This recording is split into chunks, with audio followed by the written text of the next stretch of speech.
Hello everyone, स्वागत है आपका द स्कॉलर्स यूट्यूब चैनल पर। जैसे कि पता होगा हमारे 1000 ईडीएम कंप्लीट हो चुके हैं, तो हम आज करेंगे अपना लेक्चर नंबर 14, जिसमें कि हमारे 1000 से आगे के ईडीएम को हम देखेंगे। बाकी एआई इमेज यूज़ करते हैं, हिस्ट्री यूज़ करते हैं, ये सारी सीरीज़ जो कि मेन सीरीज़ हैं ब्लैक बुक की या आपकी पीवाईक्यू के लिए, सभी की सभी मतलब अपने आप में एक अच्छा खासा वेटेज रखती हैं। B1 सीरीज़ हम कर रहे हैं और इससे अलग जितने भी इन सभी की पीडीएफ या फिर ईडीएम की पीडीएफ कंप्लीट पीडीएफ के लिए आप डिस्क्रिप्शन चेकआउट कर सकते हैं। व्हाट्सएप का आपको वहाँ पर लिंक मिलेगा, हाई लिख कर भेजना है तो आपके पास सारी डिटेल पहुँच जाएंगी। ठीक है, तो स्टार्ट करते हैं आज की अपनी वीडियो बिना टाइम वेस्ट करते हुए।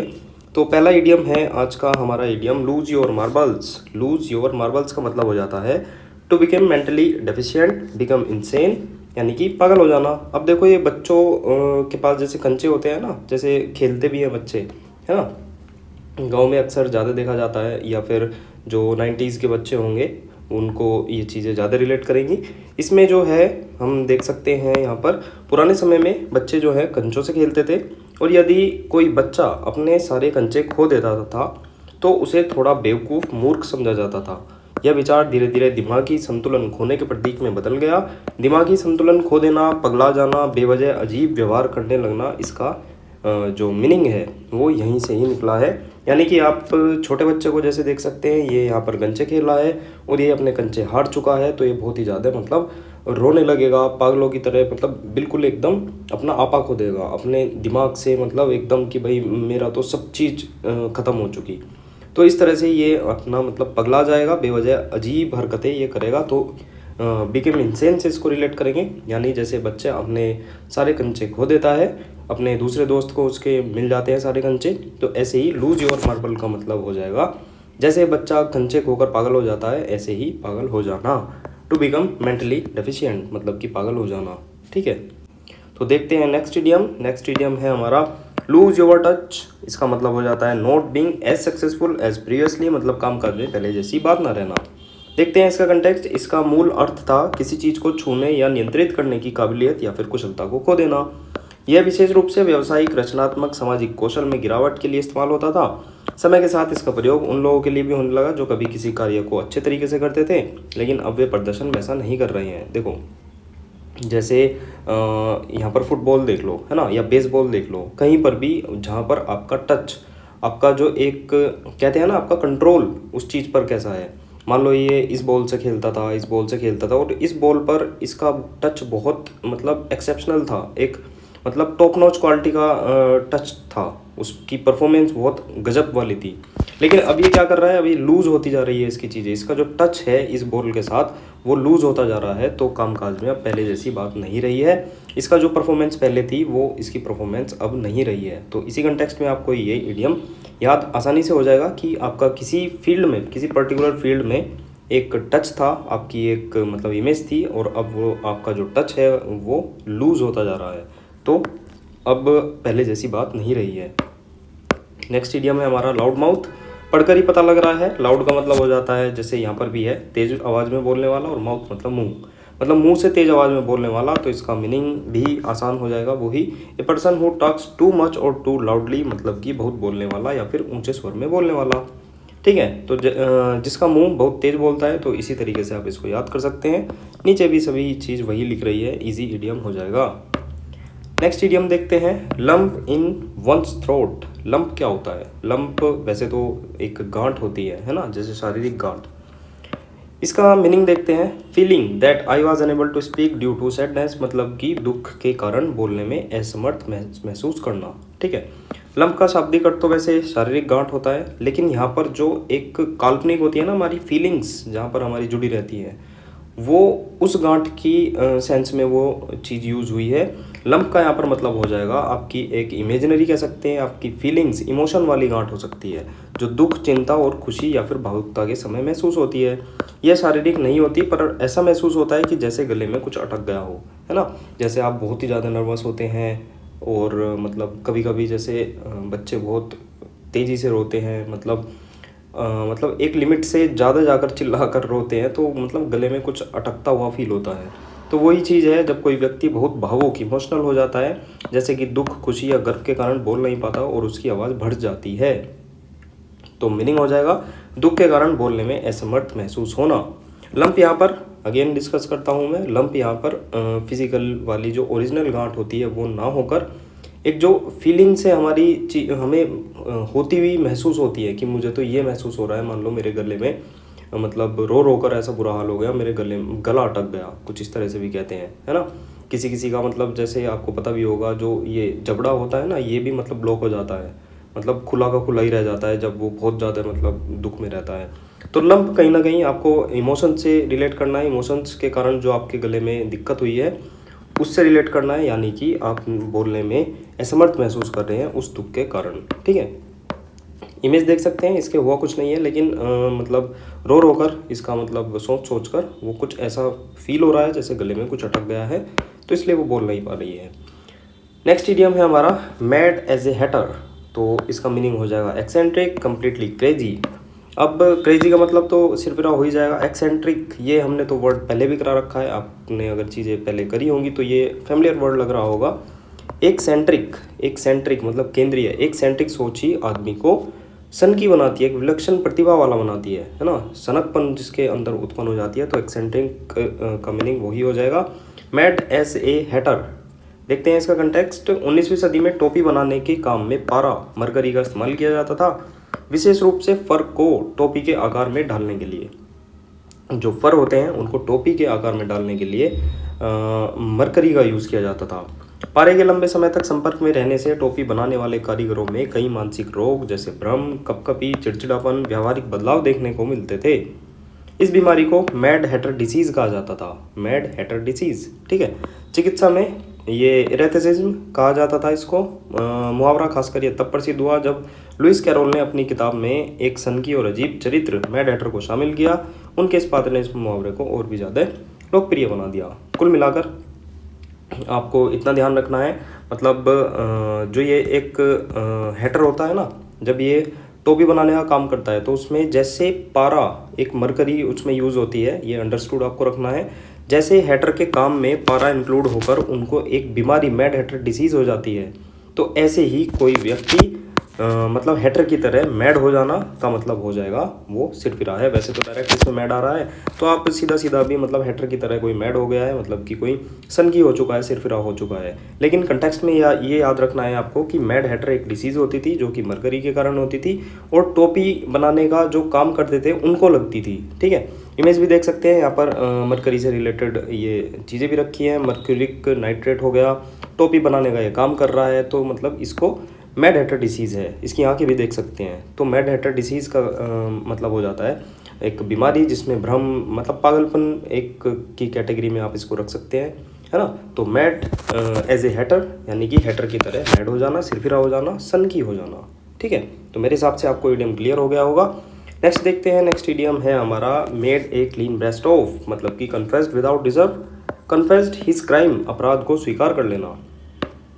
अब देखो ब्रेस्ट तो आपको पता ही होगा, मतलब सीना होता है वैसे तो, लेकिन यहाँ पर इसका मीनिंग जो है सीना ना होकर मन या फिर दिल, क्योंकि वो भी यहीं होते हैं। अपना दिल जो है, पुराने समय में यह माना जाता था कि इंसान अपने भावनात्मक बोझ को सीने में छुपा कर रखता है। जब कोई व्यक्ति अपने सीने में छिपी बातों को साफ साफ बता देता है तो वह मेक ए क्लीन ब्रेस्ट कर रहा होता है। ठीक है, मतलब आपके अंदर कोई एक बात है जो आपको परेशान कर रही है, आपने उस बात को मतलब जाहिर कर दिया कहीं और, वो मतलब सामने वाले को बता दिया। तो कहने का मतलब है आपने अपनी जो ये ब्रेस्ट है उसको साफ किया है। मेक ए क्लीन ब्रेस्ट कह सकते हैं उसको। आपने अपने अंदर की जो फीलिंग्स थी जो आपको परेशान कर रही थी वो आपने बता दी है, यानी अपने मन का बोझ आपने हल्का किया है। और इसका उपयोग खासतौर पर अपराध या गलती स्वीकारने के लिए होता है। जब आपने कोई क्राइम कर दिया तो आपने वो किसी को बता दिया, तो वहाँ पर आप यूज़ करेंगे कि make a clean breast of, कि आपने अपने अंदर की चीज़ें वो बाहर निकाल दी है ना। तो वही चीज़ हो जाएगी कन्फेस करना विदाउट रिजर्व, बिना संकोच किए, बिना चुप रहे। और कन्फेस्ड हिज क्राइम मतलब कि आपने अपना जो अपराध है उसको स्वीकार कर लिया है। नेक्स्ट इडियम देखते हैं। नेक्स्ट है हमारा मेड लाइट ऑफ या फिर मेक लाइट ऑफ। इसका मतलब हो जाएगा ट्रीटेड इट लाइटली। अब हम कहते भी हैं कि इस चीज़ को मतलब लाइट में मत ले, लाइटली मत ले, है ना, इसको हल्के में मत ले, ऐसे कहते हैं। तो वो ही है मतलब कि मेक लाइट ऑफ, मतलब इसको हल्के में लेना किसी चीज़ को। तो इजी इडियम हो जाएगा ये तो। किसी गंभीर बात को हल्के में लेना यानी कि मजाक बनाना या उसकी गंभीरता को न समझ पाना, इसका मीनिंग हो जाएगा। नेक्स्ट इडियम देखते हैं। नेक्स्ट इडियम है हमारा मेक ऑफ या फिर मेड ऑफ। सीधा सा फ्रेजल वर्ब है, देखो इसके कोई सिर पैर नहीं मिलेंगे आपको देखने को। रन अवे विद, भाग जाना, रट सकते हैं प्योर, या फिर जब हम फ्रेजल वर्ब करेंगे तो वहाँ पर टैकल करेंगे इसको। अब मेक ऑफ, जिसका मतलब मेक, यहाँ पर फ्रेजल वर्ब में इसका मेक का मतलब हो जाता है किसी दिशा में जाना, है ना। ऑफ का मतलब दूरी बनाना, दूरी क्रिएट करना, भाग जाना। तो जब ये मिल जाते हैं तो इसका मतलब हो जाता है जब कोई भाग रहा हो, और बेसिकली ये चोरी करने की सेंस में ज़्यादा यूज होता है। तो आप इसको थोड़ा सा स्टार मार्क करके रखें, क्योंकि जो फ्रेजल वर्ब वाले हैं ये अभी मैं सभी के सभी मतलब आपको इसमें कोई भी ट्रिक नहीं बता रहा हूँ कि कैसे याद करने हैं, तो आप इन सबको मार्क कर सकते हैं। याद हो जाए तो बहुत ही अच्छी बात है। नेक्स्ट इडियम है made out of wall cloth, मतलब कि एंटायरली फॉल्स एंड फैब्रिकेटेड, मतलब कि पूरी तरह से गलत और मनगढ़ंत। ठीक है। वॉल क्लॉथ का मतलब था कपड़े का एक पूरा टुकड़ा जिसे बिना काटे या टुकड़ा किए सिलाई के लिए इस्तेमाल किया जाता था।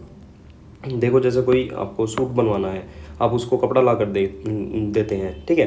तो वॉल क्लॉथ का मतलब हो जाता है कि वो मतलब उस पूरे कपड़े से बिना उसको काटे टुकड़ा किए उसको डायरेक्ट उस मतलब पोशाक में जो उसकी एक क्लोथिंग होती है उसमें बना देना।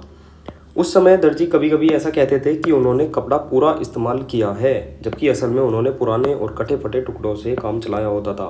ठीक है। इसलिए धीरे धीरे वॉल क्लॉथ का मतलब बन गया ऐसी चीज़ जो दिखने में असली लगे लेकिन असल में पूरी तरह से नकली हो। तो सेंस आप समझ चुके होंगे।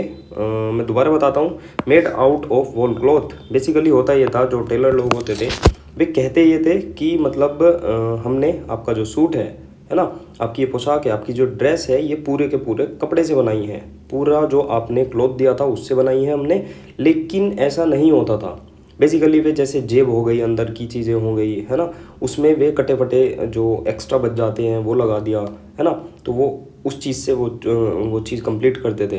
तो कहीं ना कहीं वे बताते तो थे कि हमने वॉल क्लॉथ से आपका ड्रेस को बनाया है, लेकिन कहीं ना कहीं उन्होंने मतलब बैक एंड पर उन्होंने पीछे छोटे मोटे कपड़े रहते थे, फटे हुए पुराने कपड़े रहते थे, सूट बनाने में उनका यूज़ लिया है। तो कहीं ना कहीं made out of wall cloth कहने का मतलब है टेलर ने पीठ पीछे या फिर उसकी अनुपस्थिति में पूरी तरह से गलत और मनगढ़ंत चीज़ें उसमें यूज़ की है, बनाई है ना, एंटायरली फॉल्स चीज़ उसने यूज़ की है। तो made out of wall cloth का सेंस इसी तरह से आपको निकालना है कि अगर कोई टेलर कहता है कि मैंने इसको वॉल क्लॉथ से बनाया है तो पक्का झूठ बोल रहा है ना, क्योंकि किसी ड्रेस को बनाने में वहाँ पर कटे फटे कपड़े टेलर ज़रूर लगाएगा, क्योंकि उसके पास मतलब बहुत सारी बची हुई चीज़ें होती हैं। ऐसा तो नहीं है कि वो पूरी पूरी बची हुई चीज़ें कहीं भी यूज़ नहीं करेगा, वो यूज़ ज़रूर करेगा, लेकिन आपको क्या कहेगा कि मैंने इसको वॉल क्लॉथ से बनाया है। तो इसी तरह से जो टेलर के कंटेक्स्ट में ये चीज़ आपको याद रखनी है, पूरी तरह से गलत है और मनगढ़ंत है। नेक्स्ट इडियम देखते हैं। मेडन स्पीच मतलब हो जाता है फर्स्ट स्पीच, मतलब कि पहला भाषण। अब देखो मैं इसमें आपको एक ट्रिक बताना चाहूँगा जो हमने पहले यूज़ करी है। इसको हमने मैदान से रिलेट कर रखा है, ठीक है। मैदान में यंग अनमैरिड वुमन ने मेडन ओवर फेंका और अपनी फर्स्ट स्पीच दी। ये लाइन हमने पहले आपको याद करा रखी है कि मैदान में यंग अनमैरिड वुमन ने मेडन ओवर फेंका और अपनी फर्स्ट स्पीच दी। अब देखो यंग अनमैरिड वुमन इसका एक मीनिंग हो गया, ठीक है। मेडन ओवर आपको पता ही होगा, है ना, वो भी हो गया, और फर्स्ट स्पीच दी ये भी हो गया। इसके तीन मीनिंग आपने मतलब इसी एक लाइन में बन गए हैं, और तीनों इसके मीनिंग है किसके, मेडन के। इससे अलग एक और वर्ड मैंने आपको बताया था डैमसल, ये भी मतलब अविवाहिती यंग अनमैरिड वुमन, इसका भी मतलब मीनिंग यही हो जाता है। इसमें हमने रिलेट किया था दम से चलना चाहिए अविवाहित युवती को, ठीक है। दम से चलना चाहिए अविवाहित युवती को। तो डैमसल का मतलब भी यंग अनमैरिड वुमन ही हो जाएगा, मेडन का भी हो जाएगा, फर्स्ट स्पीच भी हो जाएगा, मेडन ओवर तो आपको पता ही होगा, ठीक है।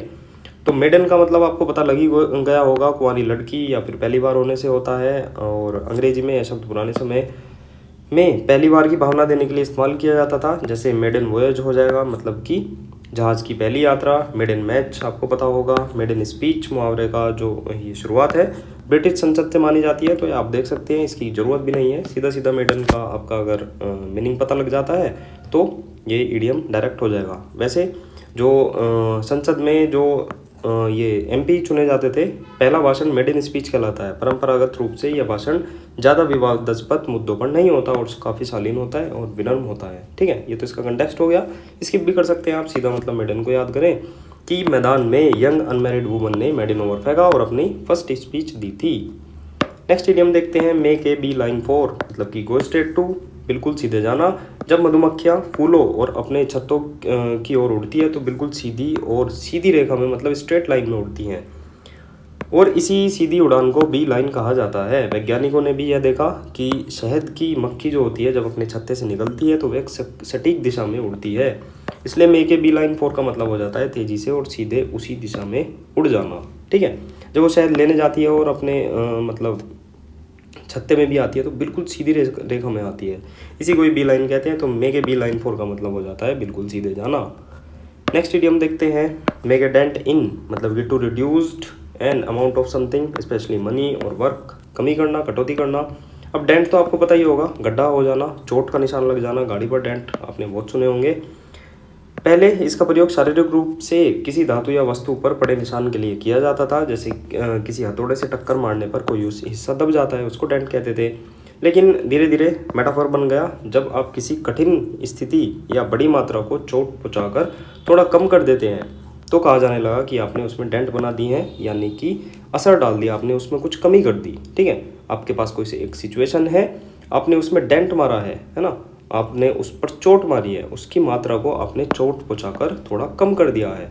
तो मेक ए डेंट इन का मतलब है किसी चीज़ में कटौती कर देना। ठीक है, डेंट मारना मतलब चोट मारना। अब इसको गाड़ी के डेंट से अगर बिल्कुल रिलेट करेंगे, थोड़ा सा आप कंफ्यूज हो सकते हैं, लेकिन इसको एज ए सिचुएशन, किसी सिचुएशन में आप डेंट मार रहे हैं, चोट मार रहे हैं, तो कहीं ना कहीं आप उसकी जो इंटेंसिटी है, किसी चीज़ की मतलब तीव्रता है, उसको कम कर रहे हैं, उसमें कटौती कर रहे हैं।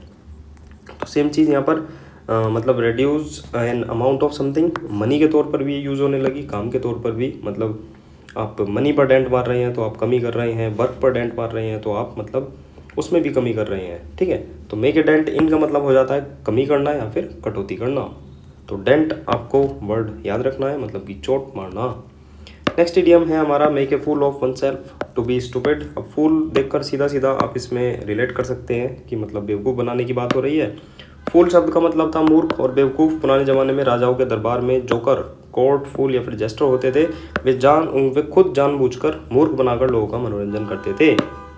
जैसे यहाँ पर भी आप देख सकते हैं, इस मुहावरे का प्रयोग तब शुरू हुआ जब कोई व्यक्ति अनजाने में या जानबूझकर ऐसा करता था जो उसे शर्मिंदा कर दे और उसके सम्मान को ठेस पहुँचाए। ठीक है, आपको पता ही होगा, मतलब ये जोकर लोग होते हैं, खुद की अपनी इमेज की परवाह किए बिना लोगों को हंसाते हैं, खुद के अपने हाव भाव से, अपने मतलब कॉस्ट्यूम से। ठीक है, तो make a fool of oneself, तो इसका मतलब हो जाएगा बेवकूफ़ी करना। इजी इडियम है।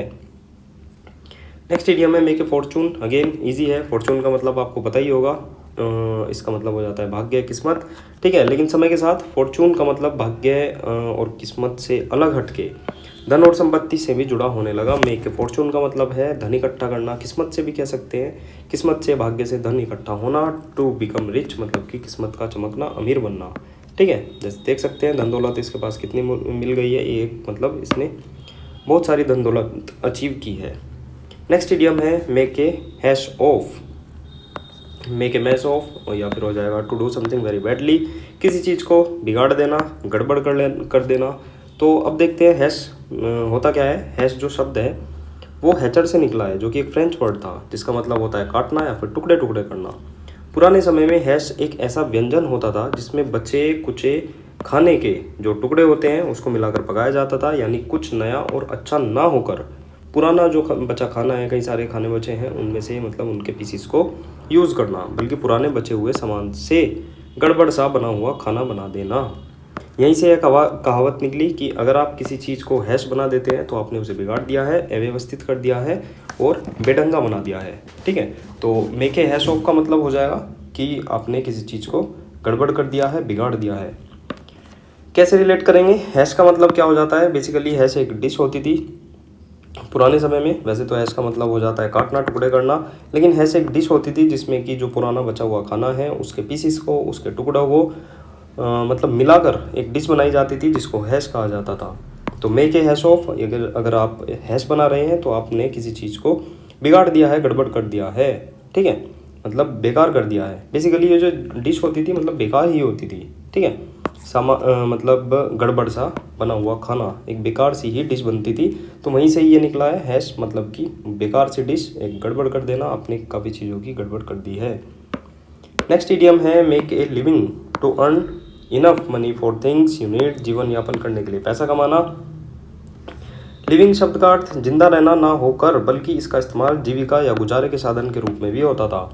मेक ए लिविंग का तात्पर्य था कुछ ऐसा करना जिससे व्यक्ति जीवन यापन कर सके, जैसे खेती, व्यापार, शिल्पकारी या फिर नौकरी, ठीक है। तो मेक ए लिविंग मतलब कि आप लिविंग के जितना कमा रहे हैं, आप लिविंग के जो आपकी लिविंग है, आपकी जीविका है ना, आपके डेली यूज़ की चीज़ें हैं। मान लो देखो खाना और रहना ही दो बेसिक चीज़ें होती हैं। अगर आप उन चीज़ों को मतलब मैनेज कर पा रहे हैं तो आप जीवन यापन के लिए पैसे उतना कमा पा रहे हैं। टू अर्न इनफ मनी, आप इनफ मनी कमा पा रहे हैं जितना आपको बेसिक नीड होती है, ठीक है। तो मेक ए लिविंग जीविकोपार्जन के लिए धन कमाना, उतना मतलब सफिशिएंट होना चीज़ों का। नेक्स्ट इडियम है मेक ए मॉकरी ऑफ, मतलब कि there was no serious outcome, मतलब कि मजाक बनाना। मॉकरी आ रहा है, मौक आ रहा है, तो इसमें मतलब डायरेक्ट पढ़कर पता लग सकता है कि कुछ हंसी मजाक की बात चल रही होगी। मॉकरी का मतलब हो जाता है उपहास या फिर हंसी उड़ाना, तो इडियम आसान हो जाएगा, ठीक है। यहाँ पर भी देख सकते हैं उपहास उड़ाया जा रहा है, मजाक कर रहे हैं। नेक्स्ट इडियम है हमारा make A pigs year of, मतलब मेड ए मैस, मतलब कि गड़बड़ करना, बेकार कर देना। अब देखो इसके पीछे भी एक स्टोरी है, मतलब अंग्रेजी में एक वाक्यांश होता था, you can't make a silk purse out of sauce year. सौ क्या होता है? सौ होता है फीमेल पिग, मतलब आप एक सिल्क का पर्स नहीं बना सकते पिग के ईयर से, ठीक है। मतलब कि इसका इनडायरेक्टली मीनिंग ये होता था आप ख़राब चीज़ से कोई भी अच्छी चीज़ नहीं बना सकते। जो ये सुअर होते हैं, पिग होते हैं, सोज होते हैं, ये होते हैं बेकार चीज़ें, और सिल्क पर्स एक अच्छी चीज़, मतलब बेकार चीज़ से अच्छी चीज़ नहीं बनाई जा सकती। उसी से यह निकला हुआ है। धीरे धीरे पिग ईयर को असंबद्ध, गड़बड़, बेकार काम के प्रतीक के रूप में इस्तेमाल किया जाने लगा। फिर इसका रूप make a pigs year of something हो गया, जिसका अर्थ हुआ किसी काम को गड़बड़ कर देना या पूरी तरह से खराब कर देना, ठीक है। तो आपको रिलेट कैसे करना है? बेसिकली ये एक कहावत होती थी, मतलब कि आप बेकार चीज़ों से अच्छी चीज़ नहीं बना सकते हैं। तो इसी तरह से जैसे आप पिग के मतलब ईयर से एक सिल्क पर्स नहीं बना सकते, अच्छी चीज़ नहीं बना सकते, तो इसी तरह से जो ये पिग ईयर को हमने रेफरेंस के तौर पर बेकार रिलेट कर लिया, है ना। तो इसका मतलब क्या हो गया? किसी काम को पिग ईयर जैसा बना देना, है ना। पिग ईयर क्या था? बेकार था, ठीक है, क्योंकि बेकार चीज़ें हमने उसको कंटेक्स्ट में रखी। तो आपने पिग के ईयर जैसी कोई चीज़ बना दी है तो आपने उस काम को बेकार कर दिया है, पूरी तरह से ख़राब कर दिया है, ठीक है। इस वाक्यांश का प्रयोग इसी तरह से हुआ है कि पिग ईयर को आपने बेकार मान लिया। तो किसी चीज़ को आप अगर आपने पिग ईयर जैसा बना दिया तो वो बहुत ही ज़्यादा अपनी चीज़ें बेकार कर दी। नेक्स्ट इडियम है हमारा मेक ए क्विक बक, मतलब कि an easy way to make money quickly, जल्दी और आसानी से पैसे कमाना। देखने से ईजी लग रहा है। मेक ए क्विक मतलब तेज़ी से, बक मतलब एक करेंसी होती है अमेरिकन। बक शब्द अमेरिका में $1 के लिए स्लैंग के रूप में इस्तेमाल होता था। क्विक बक का तात्पर्य है पैसा जो बहुत ही जल्दी और आसानी से तरीके से कमाया गया हो, चाहे वह तरीका अनैतिक हो या फिर नैतिक, ठीक है। मतलब आसान हो जाएगा इडियम मेक ए क्विक बक, आसानी से पैसे कमा देना। देख सकते हैं आप, मतलब इसने कितना पैसा कमा लिया, ठीक है। नेक्स्ट इडियम देखते हैं मेक ए सीन, मतलब कि मेक ए पब्लिक डिस्टर्बेंस और एक्साइटेड इमोशनल डिस्प्ले, मतलब कि तमाशा बनाना।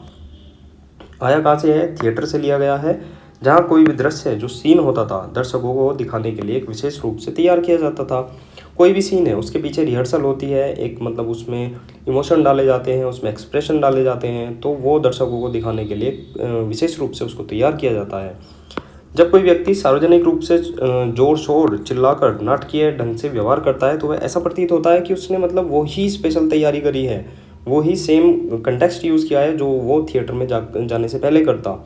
मतलब उसने रिहर्सल करी है, उसने विशेष तैयारी करी है, मतलब वो तमाशा बनाना चाह रहा है चीज़ों का। वो मतलब जो सीन हम क्रिएट करते हैं ना थिएटर्स में, वैसा ही वो सीन बनाना चाह रहा है, चिल्ला चिल्ला कर, जोर शोर से, नाटकीय ढंग से। तो वो ऐसा प्रतीत होता है जैसे वह कोई ड्रामा का सीन कर रहा हो। यहीं से मेक ए सीन मुहावरे का जन्म हुआ। मतलब मेक ए सीन, आप एक थिएटर जैसा सीन क्रिएट करना चाह रहे हैं, बखेड़ा करना चाह रहे हैं, तमाशा बनाना चाह रहे हैं चीज़ों का, ठीक है। इमेज देख सकते हैं, ये बहुत ही ज़्यादा मतलब एग्रेसिव मूड में लग रहा है और ये मतलब चीज़ों का तमाशा बना रहा है। नेक्स्ट इडियम देखते हैं। नेक्स्ट है हमारा मेक ए राई फेस। अब देखो, ये जो राई होता है ना, ये भी मैंने आपको बता रखा है, इसमें ड्राई को रिलेट करा था। मतलब कि ड्राई कपड़े विकृत और टेढ़े मेढ़े होते हैं। जब आपको पता होगा कपड़े धुल जाते हैं ना, तो उसमें मतलब प्रेस की ज़रूरत पड़ती है, वे टेढ़े मेढ़े हो जाते हैं, विकृत हो जाते हैं। तो राई को ड्राई से रिलेट करेंगे, मतलब कि विकृत और टेढ़ा मेढ़ा हो जाना।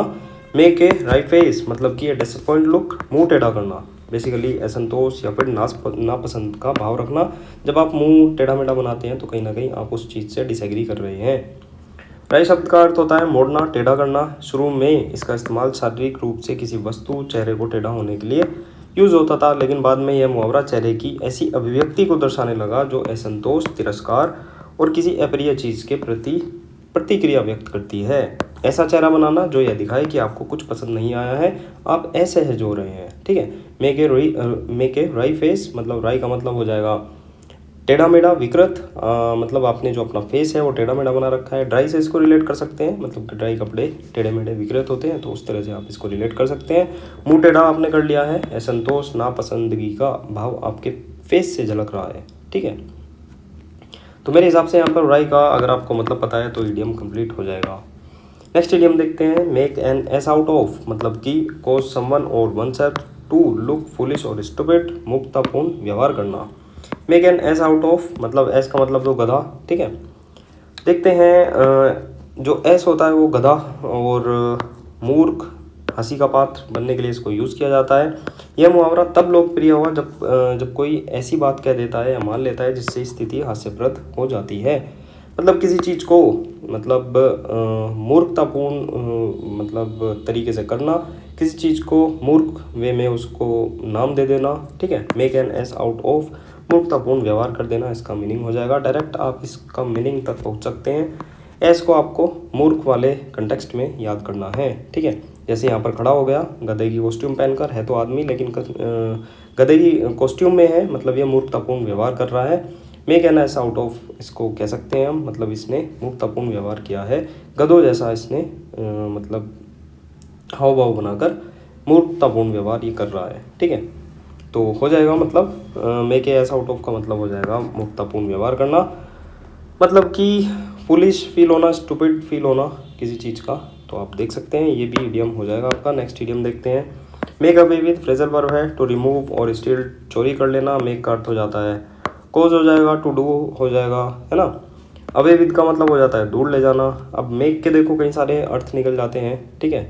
ये अपनी जो भी एक फ्रेजल वर्ब है वहाँ पर ये एक अलग कंटेक्स्ट रखता है। तो यहाँ पर इसका मतलब कोज से है, टू डू से है, ठीक है। जब इन दोनों को साथ रखा गया तो किसी चीज़ को चुपचाप या फिर चुरा कर गायब कर देना फ्रेजल वर्ब है। आप इसको स्टार मार्क करके रखें, आप इसको याद भी कर सकते हैं, वरना फ्रेजल वर्ब जब हम करेंगे तभी इसको देखेंगे, ठीक है। नेक्स्ट इडियम है हमारा मेक बिलीव दैट, मतलब कि प्रिटेंस, स्वांग रचना, ढोंग रचना। अब देखो इसका जो मतलब है ना मेक का, मतलब मेक का मतलब तो हो जाएगा बनाना, बिलीव हो जाएगा मतलब कि विश्वास करना। इन दोनों शब्दों को मिला जुलाकर अर्थ जो बनता है वो बनता है ऐसा दिखाना या मानना जैसे कोई बात सच हो जबकि वह वास्तविक न हो।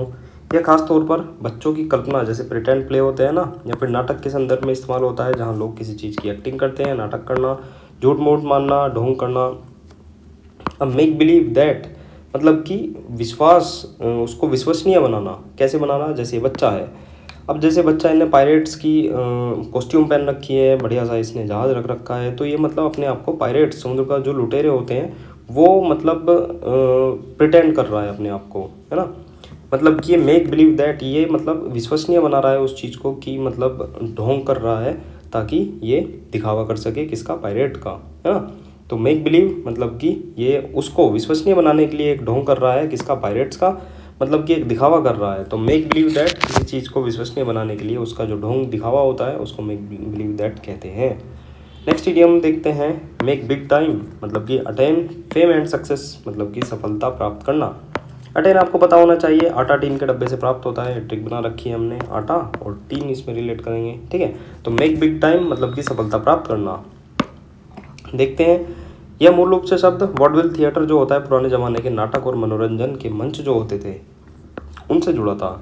छोटे शहरों में कलाकारों को, छोटे शो को, जो छोटे कलाकार होते हैं छोटे शहरों में होते हैं उनको स्मॉल टाइम कहा जाता था, और वहीं बड़े शहरों के बड़े स्टेज और मशहूरी जो शो होते हैं, मशहूर हुए हुए शो होते हैं, उनको बिग टाइम कहा जाता था। धीरे धीरे हिट द बिग टाइम या फिर मेक बिग टाइम का अर्थ हो गया किसी क्षेत्र में बहुत ऊंचाई पर पहुंचना और बहुत सफल हो जाना। देखो बेसिकली दो शो हुआ करते थे, एक स्मॉल टाइम, एक होता था बिग टाइम। बिग टाइम मतलब जो बहुत ही ज़्यादा मशहूर होते थे, बड़े शहरों के बड़े कलाकार थे उसमें, ऐसे ही स्मॉल टाइम होता था। तो जो बिग टाइम है, बिग टाइम अगर चीज़ें हो रही हैं, make big time, make big time का मतलब है आप किसी बड़े शहर के बड़े मशहूर सिंगर हैं, आप बहुत बड़ी परफॉर्मेंस देना चाह रहे हैं, तो कहीं ना कहीं आप सफलता प्राप्त कर रहे हैं, है ना। मेक बिग टाइम, अब बिग टाइम तो तभी बनेगा ना जब आप सफल रहेंगे। तो वही चीज़ हो जाएगी, किसी क्षेत्र में बहुत ऊंचाई पर पहुंचना, बहुत ही सफल हो जाना, बिग टाइम बना देना, मतलब कि एक जैसे शो होता था वो बिग टाइम वाला, उसी तरह की चीज़ों को बना देना। तो इस तरह से आप इस इडियम को रिलेट करेंगे। बिग टाइम जो बड़े शो होते थे, बड़े शो में तो मतलब सिंगर को भी कहीं मतलब, देखो सिंगर बड़े शो में तभी आया है जब वो पॉपुलर है, वो मतलब बहुत ही ज़्यादा उसको रिकॉग्नाइज़ किया गया है, सब जानते हैं उसको, अच्छी परफॉर्मेंस देता है, तो वो बिग टाइम उसने बनाया है अपनी मेहनत से, अपनी मतलब एक इमेज से। तो ऐसे ही मेक बिग टाइम, तो कुछ चीज़ की सफलता प्राप्त करना, यानी कि आपने बिग टाइम जैसा एक थिएटर शो परफॉर्म कर रहे हैं आप, है ना, बना रहे हैं, तो सफलता प्राप्त करना इसका मीनिंग हो जाएगा। नेक्स्ट इडियम देखते हैं, मेक हेड और टेल ऑफ समथिंग, मतलब कि अंडरस्टैंड हो जाएगा, टू फिगर आउट समथिंग, समझना।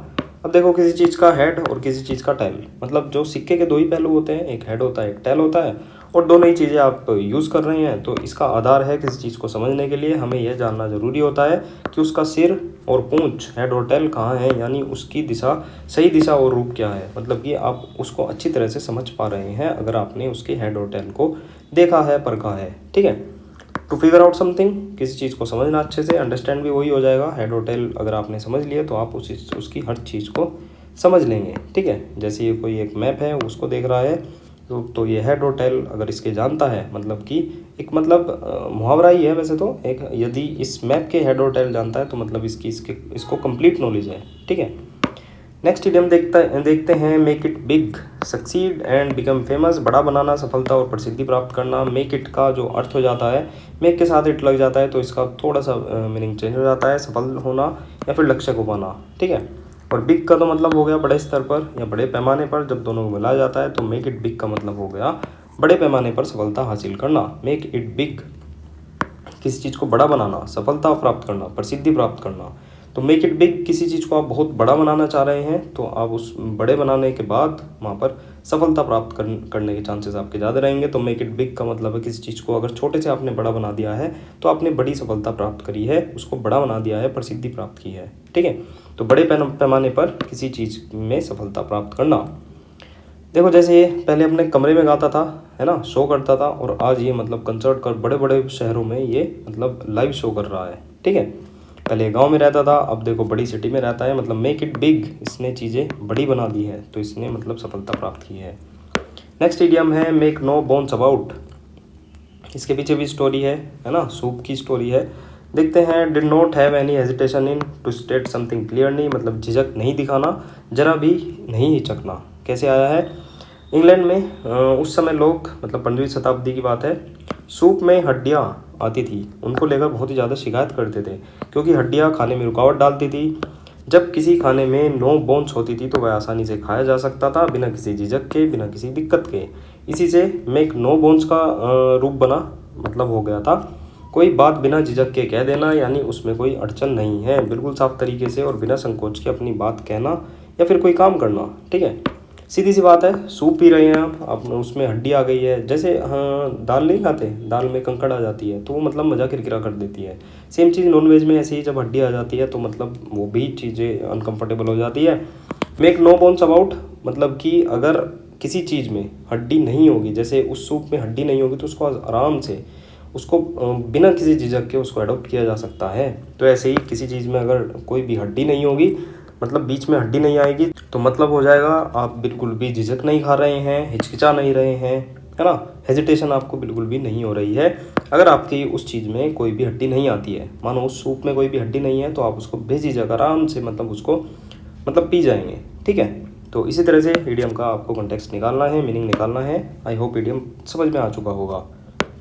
नेक्स्ट ईडियम है हमारा मेक नो हेडवे, मतलब कि अनेबल टू प्रोग्रेस अहेड, प्रगति न कर पाना। नॉटिकल लैंग्वेज, समुद्री भाषा से ही इसका रिलेशन है। हेडवे का जो मूल अर्थ होता है ना, वो होता है जहाज का आगे बढ़ना। जब जहाज हवा या लहरों के कारण आगे नहीं बढ़ पाता था तो उसको कहा जाता था नो हेडवे, मतलब कि जहाज अब आगे नहीं बढ़ पा रहा है, क्योंकि हेडवे का तो मतलब हो गया मतलब जहाज का आगे बढ़ना। धीरे धीरे यह मुहावरा हम जिंदगी में भी यूज़ होने लगा और इसका मतलब हो गया कोई काम, बातचीत या प्रयास बिना किसी तरक्की के अटका रह जाए। ठीक है, मेक नो हेडवे। अब देखो जैसे जहाज या पानी में फंस गया, लहरें तेज हैं, आंधी तूफान है, बारिश है, तो ये जहाज आगे नहीं बढ़ पाएगा अब। ठीक है, कोई भी प्रगति नहीं कर पाएगा। Unable to progress ahead, make no headway. Headway मैंने आपको बताया सीधी रेखा में जाना, और नो हेडवे का मतलब हो जाएगा ये सीधी रेखा में नहीं जा पा रहा है और कोई भी प्रगति नहीं कर पा रहा है। नेक्स्ट इडियम है make of with phrasal verb है टू रन अवे, भागना, चुरा कर भाग जाना, चोरी करके भाग जाना, किसी चीज़ को चुपचाप लेकर निकल जाना, इसका मीनिंग हो जाएगा। ठीक है, तो फ्रेजल वर्ब है, आप इसको मार्क करके रख सकते हैं, वरना आप इसको याद भी कर सकते हैं। नेक्स्ट इडियम देखते हैं make one's blood boil. Hindi में आपने सुना होगा कि मेरा तो खून उबल रहा है, खून जल रहा है मेरा, तो कहीं ना कहीं आप बहुत ज़्यादा गुस्से में है, खून खोलना, बहुत ज़्यादा गुस्सा होना।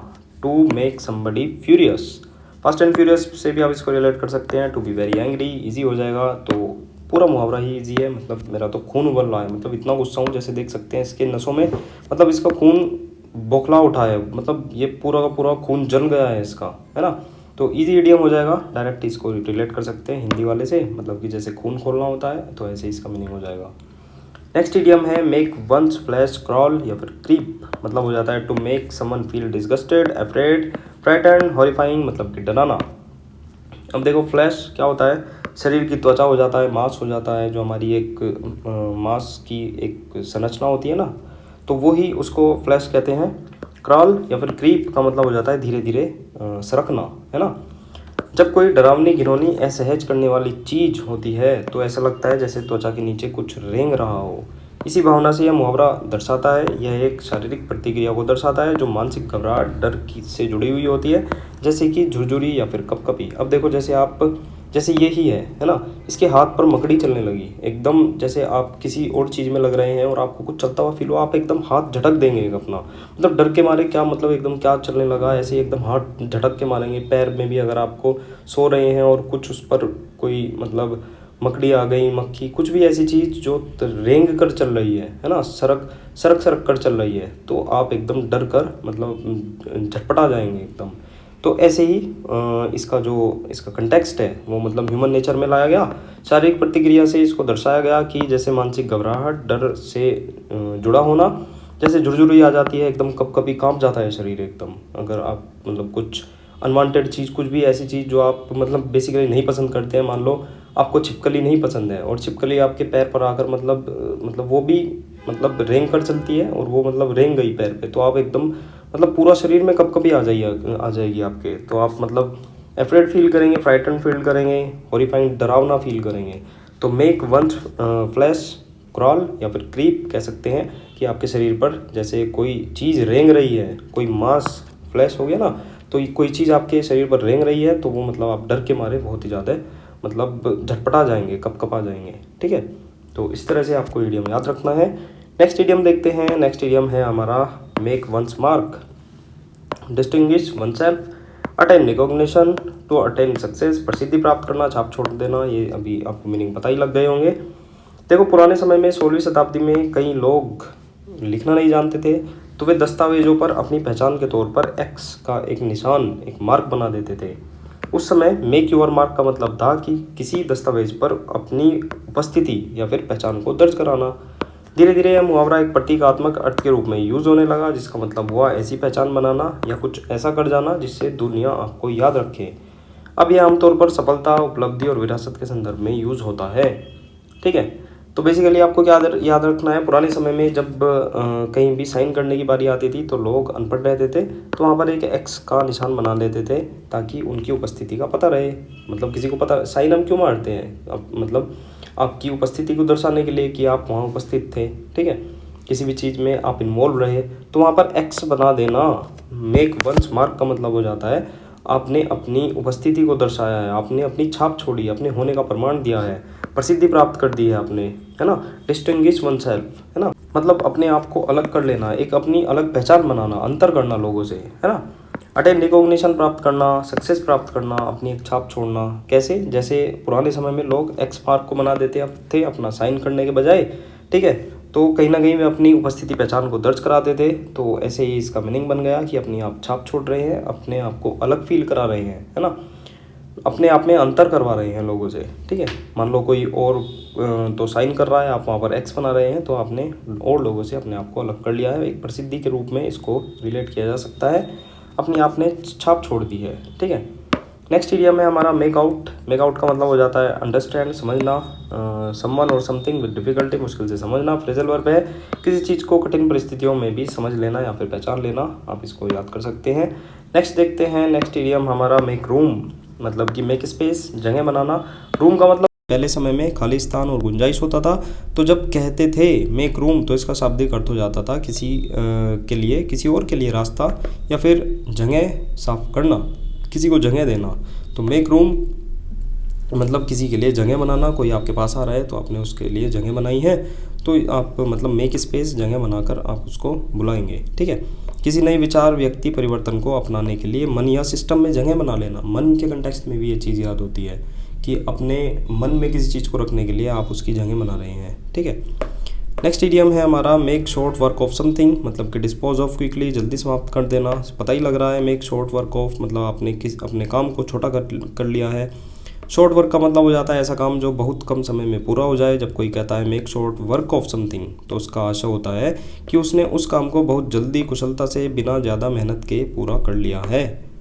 आपने अपने काम को मेक शॉर्ट वर्क, आपने अपने काम को शॉर्ट वर्क बनाया है, बहुत छोटा बना दिया है, तो कहीं ना कहीं आपने चीज़ों को जल्दी समाप्त कर लिया है, डिस्पोज ऑफ कर दिया है उनको क्विकली रूप से। ठीक है, नेक्स्ट इडियम है मेकअप फॉर, हर जाना, मतलब कि to replace something that is lost और डैमेज, क्षतिपूर्ति करना। मेकअप का मतलब हो जाता है किसी चीज़ को पूरा करना, संतुलित करना, और फॉर बताता है कि किस चीज़ के लिए। मूल रूप से इसका उपयोग तब होता था जब किसी की गलती, खोई हुई चीज़ को सुधारने या फिर पुनः प्राप्त करने के लिए ये बात की जाती थी। धीरे धीरे यह वाक्यांश भावनात्मक और पेशेवर दोनों संदर्भों में इस्तेमाल होने लगा, जैसे कि समय, नुकसान, प्यार, अवसर आदि की भरपाई के लिए मेकअप फॉर यूज़ किया जाता था।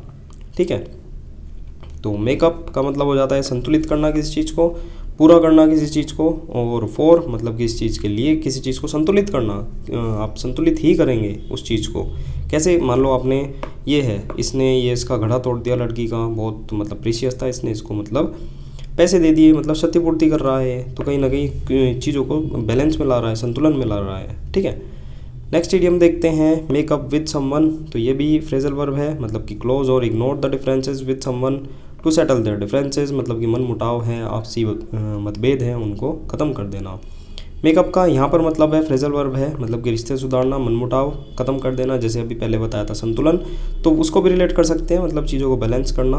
ये इडियम तब प्रयोग होता है जब दो लोग किसी बहस, नाराज़गी, लड़ाई के बाद फिर से मेल मिलाप करते हैं, मतलब आप चीज़ों को बैलेंस कर रहे हैं। इनमें से कोई सा एक नाराज़ है तो आप आपस में चीज़ों को मतलब मेल मिलाप करके मनमुटाव को ख़त्म कर रहे हैं, चीज़ों को संतुलन में ला रहे हैं। ठीक है, तो ये भी फ्रेजल वर्ब है। वैसे तो फ्रेजल वर्ब के कोई भी सिर पैर नहीं होते, मैंने पहले ही बता रखा है, तो ये मतलब आपको रटनी ही होती है। ठीक है, लेकिन फिर भी हम कोशिश करेंगे इनको कराएं आगे, और ऐसे तरीके से कराएं कि आपको कभी भी इनको याद करने में दिक्कत ना आए। ठीक है, लेकिन मेहनत बहुत लगती है इनमें, मैं आपको बताता हूँ। ईडीएम भी इसलिए ही डिले हो जाते हैं क्योंकि बहुत ज़्यादा मेहनत लगती है एक एक चीज़ को निकालना, स्लाइडें तैयार करना, और इमेज फॉर्मेशन में तो सबसे ज़्यादा मेहनत इनमें लगती है।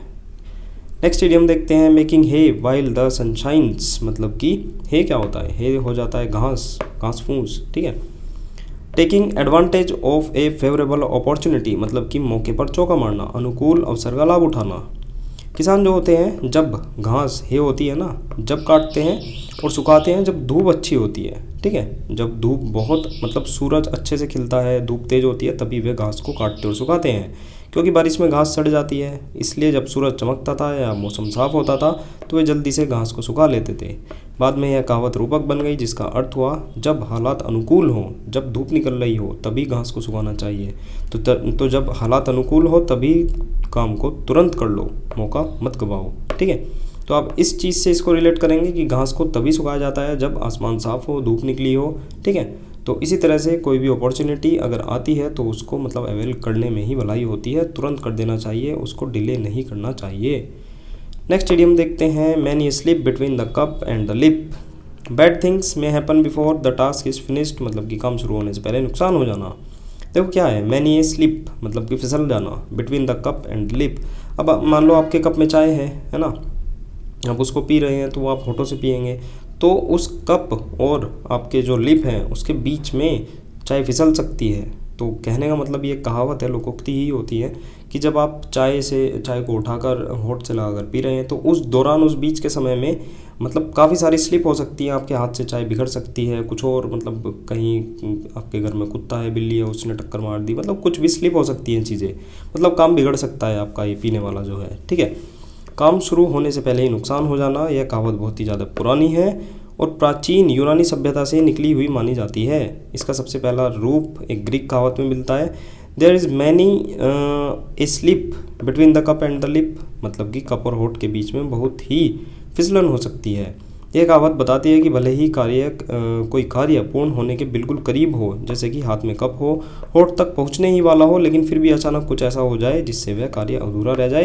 पहले ये चीज़ें यूज़ होती थी, इसी को ये कहावत बना लिया गया कि मतलब कप जो है उसको लिप के पास जाने से पहले कई चीज़ें घटित हो सकती हैं और आपका ये कार्य अधूरा रह सकता है। तभी कहते हैं कि जो आपका वर्क है, आपका जो टारगेट है, उसको कंप्लीट होने का वेट करना चाहिए किसी को बताने से पहले या कहीं मतलब ढिंढोरा पीटने से पहले, क्योंकि बहुत चीज़ें है ना एंड पर जाकर भी वो एग्जीक्यूट हो जाती हैं और मामला बिगड़ जाता है। तो वही चीज़ है, मतलब कप और लिप के बीच में की जो प्रोसेस होती है उसमें भी काफ़ी सारी स्लिप आ सकती हैं, काम शुरू होने से पहले ही चीज़ें बिगड़ सकती हैं, ठीक है। ये दोनों किस चीज़ को करना चाह रहे थे, लेकिन पहले ही इनका मतलब दीवार टूट गई, इनका प्रोग्राम फेल हो गया, ठीक है। तो आप रिलेट कर सकते हैं। नेक्स्ट इडियम है हमारा मार्कअप। मार्कअप प्राइस होता है, आपको पता ही होगा, तो वो मतलब नॉर्मल जो प्राइस होता है सीपी से और एसपी से बढ़ाकर ही लिखा जाता है। तो इंक्रीज द प्राइस, डायरेक्ट आप इसको रिलेट कर सकते हैं। इसकी जो शुरुआत है 19वीं शताब्दी से हुई, जब व्यापारियों ने लागत मूल्य कॉस्ट प्राइस में लाभ प्रॉफिट को जोड़कर विक्रय मूल्य सेलिंग जो प्राइस होता है उसको तय करना शुरू किया, फिर उसमें मार्केट प्राइस यूज़ किया, फिर डिस्काउंट की अवधारणा चली। तो आप समझ ही सकते हैं मार्कअप प्राइस क्या होता है, मतलब कि प्राइस को इंक्रीज़ कर देना, दाम को बढ़ा देना, ठीक है। फिर उसमें डिस्काउंट करके वो वहीं मतलब नीचे आ जाता है चीज़ें, ठीक है। तो ये सब चीज़ें आपको पता होंगी, इजी इडियम कहूँगा। नेक्स्ट इडियम है हमारा मीली माउथ, मतलब हो जाएगा unwilling to state something, afraid to speak frankly, बात को टालने वाला। अब दो भागों से बना है। मीली का मतलब हो जाता है आटे जैसा या फिर बहुत ही ज़्यादा महीन पिसा हुआ, बारीक पिसा हुआ। माउथ का मतलब हो जाता है मुंह, ठीक है। अब मेटाफर के रूप में ये यूज़ होने लगा जब कोई व्यक्ति मुंह में आटा भरे होने जैसा बोलता है या साफ साफ नहीं बोलता है, मानो उसके मुंह में आटा भर दिया है, ठीक है, या फिर गोलमोल डर डर के बातें कर रहा है तो उसे मीली माउथ कहा जाता है। मानो कोई चीज़ को मतलब टालने वाला, मतलब इधर उधर की बातें कर रहा है, कुछ स्पष्ट नहीं बोलना चाह रहा है, ठीक है, तो उसको मीली माउथ कहा जाता है कि मान लो इसने अपने मुंह में आटा भर लिया है, ठीक है, ये साफ नहीं बोल रहा है। जैसे कुछ लोग होते हैं ना, मतलब मुंह में गुटखा सुपारी वगैरह मुंह में रख लेते हैं और फिर बोलते हैं, तो वो मीली माउथ ही उनको रिलेट कर सकते हैं कि वो मतलब साफ नहीं बोलना चाह रहे हैं, अनविलिंग टू स्टेट समथिंग, है ना, कुछ चीज़ को मतलब इच्छुक नहीं है उनको स्ट्रेट फॉरवर्ड कहने के, है ना, वो चीज़ों को मतलब स्ट्रेट कहने से डर रहे हैं, है ना, तो वो कहीं ना कहीं बात को टालना चाह रहे हैं और वो आपको इग्नोर कर रहे हैं, ठीक है। तो बात को टालने वाला मीली माउथ, इसका मीनिंग हो जाएगा मतलब कि जैसे मान लो आपके मुंह में आटा भरा हो तो आप बोल नहीं पाएंगे, ठीक है। नेक्स्ट इडियम देखते हैं। नेक्स्ट है हमारा इडियम मीज़र अप, मतलब कि रीच द लेवल, स्तर पर पहुंचना। अब टू मीज़र का मतलब हो जाता है मापन क्रिया से रिलेटेड है। इसका उपयोग पहले भौतिक रूप से चीज़ों को मापने के लिए होता था, जैसे कपड़े की लंबाई या फिर किसी इमारत की ऊंचाई। लेकिन समय के साथ यह मुहावरा रूपक फिगरेटिव अर्थों में भी इस्तेमाल होने लगा, जैसे किसी व्यक्ति या वस्तु का विशेष मानक या उम्मीद पर खरा उतरना। ठीक है, तो मीज़र अप हो जाएगा मतलब किसी एक सर्टेन लेवल पर पहुंच जाना, एक स्तर को मेंटेन करना, रीच द लेवल, है ना, मीज़र अप। पहले तो इसका मतलब वही था कपड़े की लंबाई, किसी इमारत की ऊंचाई, लेकिन समय के साथ साथ थोड़ा सा इसमें चेंज आया और इसका मतलब हो गया किसी व्यक्ति या वस्तु के विशेष मानक या उम्मीद पर खरा उतरना। ठीक है, तो मीज़र अप आप इस कंटेक्स्ट से इसको रिलेट करेंगे, थोड़ा सा चेंज है। मीज़र अप मतलब कि एक सर्टेन लेवल तक पहुँच जाना, एक स्तर पर पहुँच जाना। ठीक है, नेक्स्ट इडियम देखते हैं हमारा मेमोरी लाइक ए सीव, मतलब हो जाता है पुअर मेमोरी, कमज़ोर स्मरण शक्ति। अब जो सीव होता है ना, ये होता है छलनी।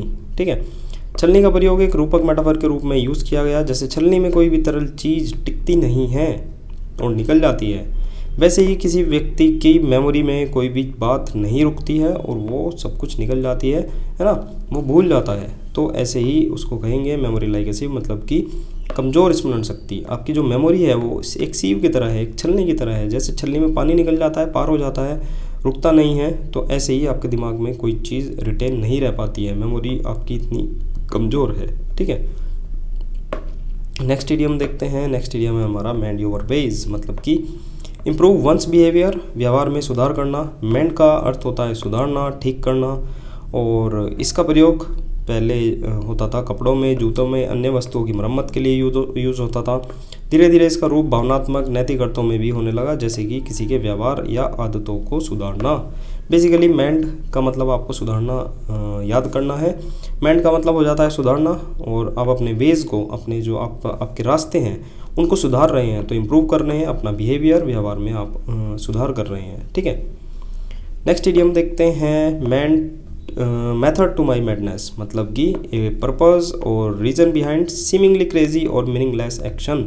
पागलपन के पीछे का कारण होना, मेथड टू माई मैडनेस। पढ़कर ही आपको पता लग रहा है कि आपके पागलपन के तरीके से, है ना, किस तरह का मेथड यूज़ कर रहे हैं आपके पागलपन का, है ना, पागलपन के पीछे का कारण होना। मुहावरे की उत्पत्ति शेक्सपियर के प्रसिद्ध नाटक हेमलेट से हुई है। उसमें एक संवाद में कहा गया था, though this be madness yet there is method in it. ठीक है, भले ही यह पागलपन लगे लेकिन इसमें भी एक तरीका है। पागलपन के पीछे का कोई मतलब मेथड होना। आप किसी काम को पागलपन की हद में जाकर करते हैं। ठीक है, आप किसी काम को पागल तरीके से करते हैं, लेकिन उसके पीछे भी एक मेथड होता है, उसके पीछे भी एक तरीका होता है। ठीक है, यह संवाद लॉर्ड पोलोनियस द्वारा कहा गया है, जब वह हेमलेट की अजीब हरकतों को देखता है और महसूस करता है कि यह सब सिर्फ पागलपन नहीं है, बल्कि इसके पीछे कोई उद्देश्य है। तो वो ही चीज़ है मेथड टू माई मैडनेस। आपकी मैडनेस के पीछे, आपकी जो पागलपन है, सनकपन है, इसके पीछे कोई ना कोई एक मेथड है, एक कारण है, कारण छुपा हुआ है, कोई उद्देश्य है उसके पीछे, है ना। जैसे कहते हैं ये मेरे पागलपन का एक ये तरीका है, एक पर्टिकुलर एक मेथड है ना। तो आप कहीं ना कहीं उसके पीछे कुछ ना कुछ लेकर चल रहे हैं, आपके दिमाग में और भी चीज़ें चल रही हैं, तो आपके मैडनेस का कोई मेथड है, तो इसका मतलब हो जाएगा आपके जो पागलपन है उसके पीछे भी कोई कारण है ना, कोई एक उद्देश्य छुपा है। ये पर्पस और रीज़न बिहाइंड सीमिंगली क्रेजी और मीनिंगलेस एक्शन। आपके जो मीनिंगलेस एक्शन है, जिनके कोई हाथ पैर नहीं है, क्रेजी आप जो सिचुएशन क्रिएट कर रहे हैं, उनके पीछे एक पर्पस है, एक रीज़न है।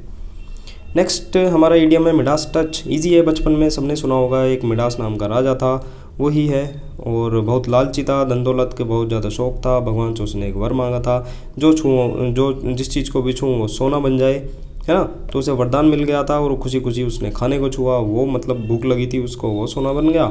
अपनी छोटी बेटी को गले लगाया, वह भी सोने की मूर्ति बन गई थी। तो कुल मिलाकर the ability to make everything that one is involve in with very successful.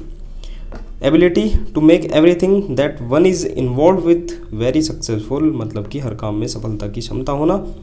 कोई आपके पास एबिलिटी आ जाए, हर चीज़ को, जो एवरीथिंग है ना, जिसमें भी आप इन्वॉल्व रहते हैं उसमें मतलब सक्सेसफुल होना, है ना। हर चीज़ में जिसमें भी आप इन्वॉल्व रहते हैं, एवरीथिंग चीज़ में आपकी जो सक्सेसफुल होने की एबिलिटी का मतलब कि बन जाना। आप हर चीज़ में सफलता की एक मतलब एक कैपेसिटी रखते हैं, एबिलिटी रखते हैं, है ना। आपकी मतलब क्षमता है कि आप जिस चीज़ को जिस पर हाथ रख रहे हैं वही चीज़ मतलब एकदम कंप्लीट हो जा रही है। तो हम क्या कहेंगे कि आपका मिडास टच है। आप जहाँ हाथ रखते हैं वही चीज़ कंप्लीट हो जाती है, वही चीज़ मतलब अच्छे से एग्जीक्यूट हो जाती है, रिजल्ट अच्छे रहते हैं, ठीक है। तो आपके पास एक एबिलिटी आ गई है कि आप जिस भी फील्ड में घुस रहे हैं, जिन भी चीज़ों में इन्वॉल्व हो रहे हैं, वो बहुत ही ज़्यादा सक्सेसफुल हो जाती है। तो मिडास टच तो ईजी हो जाएगा। नेक्स्ट इडियम है माइलस्टोन। अब मील का पत्थर, ये तो सबको पता होगा, इंपॉर्टेंट इवेंट, महत्वपूर्ण घटना। मील का पत्थर एक बहुत ज़्यादा ज़रूरी चीज़ हो जाती है, तो महत्वपूर्ण घटना उससे डायरेक्ट रिलेट कर सकते हैं। माइलस्टोन शब्द की उत्पत्ति रोमन साम्राज्य के समय से हुई मानी जाती है, जब उस समय सड़कों के किनारे स्टोन मार्कर लगाए जाते थे, जिन पर यह अंकित होता था कि किसी शहर से कितनी दूरी पर है ना। मान लो कोई शहर है, वो दूसरे से कितनी दूरी पर है, तो ये चीज़ आज भी लिखी रहती है। माइलस्टोन आपको सभी को पता होंगे। तो धीरे धीरे यह प्रगति के संकेत और महत्वपूर्ण पड़ाव के प्रतीक के रूप में इस्तेमाल होने लगा। मतलब कि एक माइलस्टोन का मतलब है एक आपका टारगेट था और आप उस टारगेट तक पहुंच चुके हैं। तो इम्पोर्टेंट इवेंट, एक मील का पत्थर, एक महत्वपूर्ण घटना वो आपके लिए बन चुकी है ना। आपने माइलस्टोन को पार कर लिया है ना। तो वो चीज़ एक महत्वपूर्ण घटना के तौर पर, इम्पोर्टेंट इवेंट के तौर पर आपके एक माइलस्टोन होगी, आपका मील का पत्थर होगी, ठीक है। नेक्स्ट इडियम देखते हैं, milk and water. Weak ideas, कमज़ोर विचार। पुराने समय में लोग आज भी बल्कि मतलब दूध में पानी मिला देते थे, है ना, उसको पतला कर देते हैं, और जिससे उसकी गुणवत्ता, ताकत कम हो जाती है। उसी से यह भाव निकला कि अगर कोई चीज़ मिल्क एंड वाटर जैसी है तो वह कमज़ोर है, भावहीन है, ठीक है।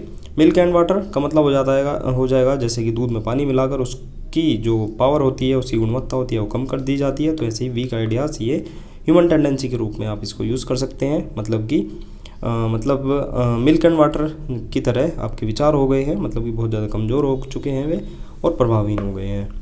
नेक्स्ट इडियम है मिन्स मैटर्स, मतलब कि to confuse issues, to speak vaguely and indirectly, मतलब कि भ्रमित होना। अब देखो वेग, ये मैंने बता रखा है, वेग होता है हिंदी में वेलोसिटी वाला जो वेग होता है ना, उससे आप इसको रिलेट कर सकते हैं। मतलब कि वेग अधिक होने से चीज़ें अस्पष्ट हो जाती हैं। मान लो कोई कार है और बहुत तेज़ी से मतलब ऐसे निकल गई, तो वो अस्पष्ट दिखाई देगी, आपको पता भी नहीं लगेगा ड्राइवर कौन था।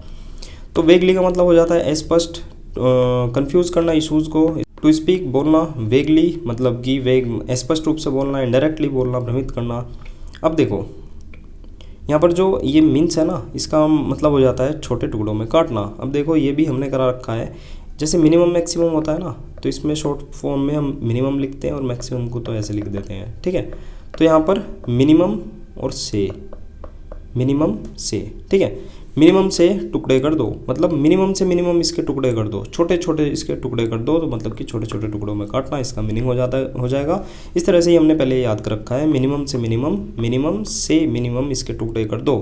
तो टू मीन्स का मतलब हो जाता है छोटे छोटे टुकड़ों में काटना। पुराने समय में जब कोई इंसान शब्दों को काट छाट कर बहुत सावधानी से चुनकर बोलता था, तो उसको कहा जाता था कि वो मिन्सिंग वर्ड कर रहा है, यानी कि बात को मीठा बनाकर टाल मटोल कर रहा है। छोटा छोटा मतलब उसको काट दिया उसने, और मतलब काट छाट करके वो बोल रहा है, मतलब कि वो अस्पष्ट बोल रहा है, ठीक है। वो चीज़ों को कंफ्यूज कर रहा है, क्योंकि उसने मतलब जो मैटर था उसका, है ना, बात थी, उसको मिन्स कर दिया है, उसको छोटे छोटे टुकड़ों में काट दिया है, मतलब कि उसमें काट छाट कर दी है। तो बात को वो साफ ना कहकर इधर उधर घुमा फिरा कर कह रहा है, ठीक है, क्योंकि उसमें कट लग गए। जैसे वीडियो भी होती है ना, उसमें कई सारे कट लग जाते हैं, तो वो पता लग जाता है, वो क्लियर नहीं रहती है एकदम। तो वही चीज़ है, मतलब किसी चीज़ को काट छाट करके उसको यूज़ करना, मतलब कि टाल मटोल कर देना, स्पष्ट रूप में, इनडायरेक्टली रूप में उस चीज़ को परोसना। नेक्स्ट इडियम है मिन्सिंग वॉक, मतलब हो जाता है स्मॉल एंड डेलिकेट स्टेप्स, मतलब कि एक एक कदम फूक कर रखना। अब देखो मीन्स मैंने अभी आपको बताया था, मिनिमम से मिनिमम छोटे छोटे टुकड़े करना, मिनिमम से मिनिमम टुकड़े करना, छोटे टुकड़ों में काटना, इसका मीनिंग हो जाएगा। इस शब्द को जब चाल के संदर्भ में यूज़ किया गया तो इसका मतलब हुआ छोटे नपेतुले कदमों में चलना। मिन्सिंग वॉक मतलब कि स्मॉल छोटे छोटे, और डेलिकेट क्या होता है, मतलब कि नाजुक स्टेप, ठीक है। कमज़ोर, फ्रेल भी कह सकते हैं। जैसे डेलिकेट को अपने ट्रिक से भी याद कर रखा है, दिल्ली की जो कैट होती है बहुत ही ज़्यादा नाजुक होती है, ठीक है। और मतलब हो जाता है एक एक कदम को फूक कर रखना, छोटे छोटे कदम रखना। आप सोच समझ कर चल रहे हैं, पुरानी चीज़ों को याद कर रहे हैं कि हाँ मुझे मतलब ये चीज़ें घटित हुई थी, तो कहीं ना कहीं आप सोच समझ कर चीज़ों को चल रहे हैं। मतलब कि बहुत ही ज़्यादा छोटे छोटे कदम को चल रहे हैं, नपे तुले कदम को यूज़ कर रहे हैं। ठीक है, तो मिंसिंग वॉक, मिन्स का अगर आपको मतलब पता होगा तो थोड़ा सा आपको कंटेक्स्ट रिलेट हो जाएगा। मिंसिंग वॉक का मतलब नपे तुले कदम रखना, छोटे छोटे कदम रखना, है ना, इसका मीनिंग हो जाएगा। नेक्स्ट है माइंड योर लैंग्वेज, ईजी है, मतलब कि tell someone to speak politely, मतलब भाषा का ध्यान रखना, जुबान संभाल कर बात करना। ठीक है, इजी इडियम है, वैसे तो उस समय से जुड़ा हुआ है जब विक्टोरियन युग में शिष्टाचार और सभ्य व्यवहार को बहुत ही ज़्यादा महत्व दिया जाता था। लोगों को सिखाया जाता था कि वे सार्वजनिक स्थानों, वरिष्ठ लोगों के सामने बोलते समय अपनी भाषा को नियंत्रित रखें। तो mind your language easy idiom है। माइंड का मतलब वैसे हो जाता है ध्यान देना, ख्याल करना, सावधान रहने के कंटेक्स्ट में भी यूज़ किया जाता है कि सावधानी से बोलो। ठीक है, अपनी जुबान का ध्यान रखो, ख्याल रखो। ठीक है, इजी इडियम है, कोई भी इसमें इशू नहीं होना चाहिए। नेक्स्ट इडियम है हमारा money does not grow on trees. ये भी इडियम इजी कहूँगा कि पैसे पेड़ पर नहीं उगते। तब कहा जाता है जब आप, जैसे हमें तो डांट पड़ती है, सीधी सी बताऊँ मैं, है ना, घर वाले डांट देते हैं कि पैसे पेड़ पर नहीं उगते, इतना पैसे उड़ा दिए, ये कर दिया, वो कर दिया। Money is hard earn and limited. पैसे पेड़ पर नहीं उगते, मेहनत से कमानी पड़ती हैं। यह कहावत उस समय आम जीवन में पैसे की अहमियत, सीमितता को दर्शाने के लिए इस्तेमाल की जाने लगी जब औद्योगिकरण बढ़ रहा था और मध्यम वर्गीय परिवारों में वित्तीय समझदारी सिखाई जाने लगी। तो बच्चों को बेसिकली कहा जाता था कि पैसे पेड़ पर नहीं उगते, पैसों को बहुत ही ध्यान से यूज़ करो। ठीक है, नेक्स्ट इडियम है हमारा मंकी बिजनेस, मतलब हो जाता है behaviour that is not acceptable और डिसऑनेस्ट, मतलब कि शरारतपूर्ण और बेईमानी वाला व्यवहार करना। इडियम ईजी है, एक बार पढ़कर ही आपको याद हो जाएगा। मंकी जो होता है शब्द अक्सर शरारती और चंचल स्वभाव को दर्शाने के लिए यूज़ किया जाता है, क्योंकि बंदर बहुत ही ज़्यादा फुर्तीले होते हैं, चंचल होते हैं, शरारतें करते रहते हैं। तो मंकी बिजनेस का मतलब हो गया मतलब कि शरारतपूर्ण और बेईमानी वाला व्यवहार करना। ठीक है, यह शब्द पहली बार उन गतिविधि के लिए यूज़ किया गया जो बहुत ही ज़्यादा गंभीर नहीं होती थी। धीरे धीरे यह मुहावरा उन परिस्थितियों में भी इस्तेमाल होने लगा जहाँ किसी चीज़ को गंभीरता से नहीं लिया जाता, यानी कि कोई चालाकी गड़बड़ की जाती है ना। तो मंकी बिजनेस का मतलब हो जाएगा मंकी की तरह शरारतपूर्ण और मतलब चंचल, फुर्तीले हो जाना, मतलब कि शरारती चीज़ों को करना। ठीक है, तो शरारतपूर्ण और बेईमानी वाला व्यवहार करना मंकी बिजनेस इसका मीनिंग हो जाएगा। ठीक है, जैसे मंकी अपनी फुर्तीले स्वभाव के कारण जाने जाते हैं, ऐसे ही मंकी बिजनेस मतलब कि शरारतपूर्ण और बेईमानी वाला आप व्यवहार कर रहे हैं। इमेज को भी आप रिलेट कर सकते हैं, देख सकते हैं। ठीक है, नेक्स्ट इडियम है हमारा मंथ्स ऑन एंड, मतलब कि सेवरल मंथ्स इन ए रो, लगातार कई महीने लगातार चीज़ें हो रही हैं कोई। इसमें ऑन एंड होता है ना जो, वो लगातार और बिना रुके को रिप्रेजेंट करता है ना। जब इसमें मंथ जोड़ा जाता है तो यह बन गया लगातार कई महीने। ऑन एंड अपने आप में ही एक मुहावरा है, जिसके साथ ये लगता है तो मतलब हो जाता है लगातार। जैसे आवर्स ऑन एंड मतलब कि कई घंटे लगातार, डेज ऑन एंड मतलब कि कई दिनों लगातार। अब ये मंथ जुड़ गया तो कई महीने लगातार। ठीक है, तो सेवरल मंथ इन ए रो मतलब हो जाता है लगातार कई महीने। ऑन एंड का मतलब हो जाता है लगातार बिना रुके। ठीक है, नेक्स्ट इडियम देखते हैं मोर और लेस, मतलब अप्रोक्सीमेटली, लगभग। मोर मतलब हो जाता है अधिक, लेस मतलब हो जाता है कम। ये संयोजन यह दर्शाता है कि कोई चीज़ पूरी तरह नहीं है पर काफ़ी हद तक वैसी ही है। मतलब मोर थोड़ी अधिक और थोड़ी कम। मान लो कोई चीज़ है, उसकी कंपैरिजन में थोड़ी सी ज़्यादा है, थोड़ी सी कम है, मतलब बीच विचाले सी की है। ठीक है, मतलब अप्रोक्सीमेटली है, लगभग है, लगभग वो सिमिलर है। तो इसको लगभग से आप रिलेट करेंगे। मोर और लेस मतलब कि ना ज़्यादा है ना कम है। तो अप्रोक्सीमेटली है मतलब अप्रोक्स उसी के जैसी है, लगभग उसी के जैसी है। ठीक है, नेक्स्ट इडियम है हमारा माउथ वाटरिंग, मीनिंग हो जाता है स्टिमुलेट्स एपेटाइट, एपेटाइट भूख हो जाता है। वेरी टेस्टी एंड एपेटाइजिंग मतलब कि बहुत ही ज़्यादा स्वादिष्ट लगना, टेस्टी लगना, मुंह में पानी लाने वाला, स्वादिष्ट। अब जब हम किसी स्वादिष्ट चीज़ के बारे में सोचते हैं, उसको देखते हैं, तो जो सलाइवा होती है, लार होती है, मुंह में बनने लगती है। इसी शारीरिक प्रक्रिया से मुहावरा निकला। इसका शाब्दिक अर्थ होता है मुंह में पानी आना, और यह दर्शाता है कोई चीज़ ललचाने वाली और आकर्षक है। जैसे पिज़्ज़ा देखकर आपके मतलब मुंह में लार आ जाती है ना, मुंह में पानी आ जाता है, कहते हैं माउथ वाटरिंग है तो, है ना। तो इजी इडियम है, कोई भी इशू नहीं होना चाहिए। नेक्स्ट इडियम है मूव हेवन एंड अर्थ। जैसे हम हिंदी में कहते हैं ना, आकाश पाताल मैं तो एक कर दूंगा, मतलब आप बहुत ज़्यादा मेहनत कर सकते हैं उस चीज़ में। तो वही चीज़ है make every effort to achieve something, हर संभव प्रयास करना, ज़मीन आसमान एक कर देना। जैसे शाब्दिक अर्थ है स्वर्ग और पृथ्वी को हिला देना, यानी कोई असंभव कार्य को संभव बनाने के लिए हर संभव प्रयास कर देना। ठीक है, इस मुहावरे की जड़ें बाइबिल और ग्रीक पौराणिक कथाओं में भी देखी जा सकती है, जहाँ बड़े बड़े जहाँ देवता बड़े बड़े कार्यों के लिए प्रकृति की शक्तियों को भी बदल देते थे, हिला देते थे उनको। उसी भावना से यह मुहावरा विकसित हुआ। मुहावरा इजी है, ठीक है। मूव हेवन एंड अर्थ, आकाश पाताल एक कर देना जैसे हम कहते हैं, तो उसी से ही आप इसको रिलेट करेंगे। बहुत ही ज़्यादा मतलब मेहनत करना किसी चीज़ पर। नेक्स्ट इडियम है move the goal post. Easy है ये भी, एक बार पढ़कर आसानी से याद हो जाएगा। अनफेयरली अल्टर द कंडीशन और rules of A procedure during its course, किसी गतिविधि के नियमों को फायदे के लिए बदल देना। अनफेयरली गलत रूप से, अल्टर चेंज करना, द कंडीशन और रूल्स उसके कंडीशन रूल्स को चेंज करना, ऑफ ए प्रोसीजर के, ड्यूरिंग इट्स कोर्स उसको जब हो रहा हो उसके बीच में ये चीज़ें कर देना, मतलब किसी गतिविधि के नियमों को बदलने के लिए, फ़ायदे के लिए बदलना। देखते हैं कैसे। जैसे खेल होते हैं ना, फुटबॉल, रग्बी, इनमें गोल पोस्ट एक पर्टिकुलर जगह सेट होते हैं, है ना, और खिलाड़ी उसी के आधार पर स्कोर करते हैं। अगर खेल के बीच में ही कोई गोल पोस्ट की स्थिति को एक जगह, एक उसकी पोजीशन को वहाँ से हटाकर थोड़ी सी चेंज कर दी जाए तो खिलाड़ी के लिए स्कोर करना असंभव हो जाएगा, मतलब कि अनुचित और अन्यायपूर्ण माना जाएगा।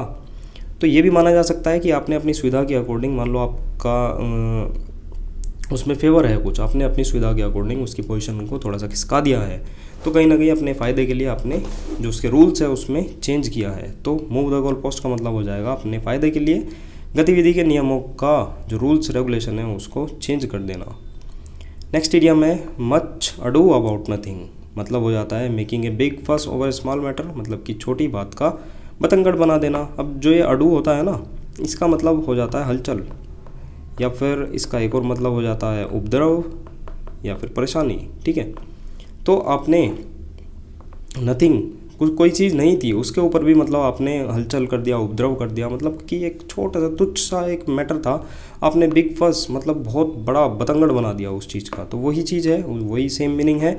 विलियम शेक्सपियर ने यूज़ किया था, एक कॉमेडी नाटक बनाया मच अडू अबाउट नथिंग, उससे लिया गया है। अडू का मतलब हो जाता है गड़बड़ी, उपद्रव, हलचल। नाटक की कहानी में कुछ पात्र बिना किसी ठोस आधार के सिर्फ सुनी सुनाई बातों और गलतफहमियों के कारण बहुत बड़ा विवाद खड़ा कर देते हैं। इसी से यह शीर्षक एक प्रतीक बन गया, जिसका मीनिंग बना बिना किसी असली कारण के बहुत ही अधिक हंगामा कर देना। तो मेरे हिसाब से चीज़ें हो गई होगी। अडू का मीनिंग आपको थोड़ा सा याद रहे तो ज़्यादा आपको सुविधा हो सकती है। नेक्स्ट इडियम है मर्डर्ड इन कोल्ड ब्लड, पहले भी आया था शायद, मतलब इन कोल्ड ब्लड आया था, तो वही चीज़ है, मतलब कि मर्डर डन विदाउट फीलिंग, निर्दयता पूर्वक हत्या करना।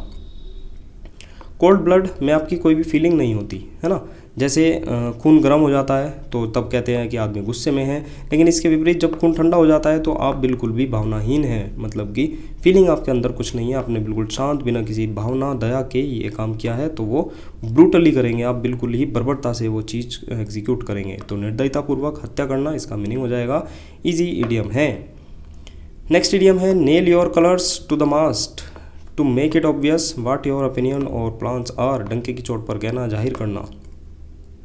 अब देखते हैं, वैसे तो इंटरेस्टिंग स्टोरी है इसके पीछे, लेकिन मीनिंग देखते हैं। टू मेक इट ऑब्वियस, किसी चीज़ को ऑब्वियस कर देना, बहुत ही ज़्यादा स्पष्ट साफ कर देना।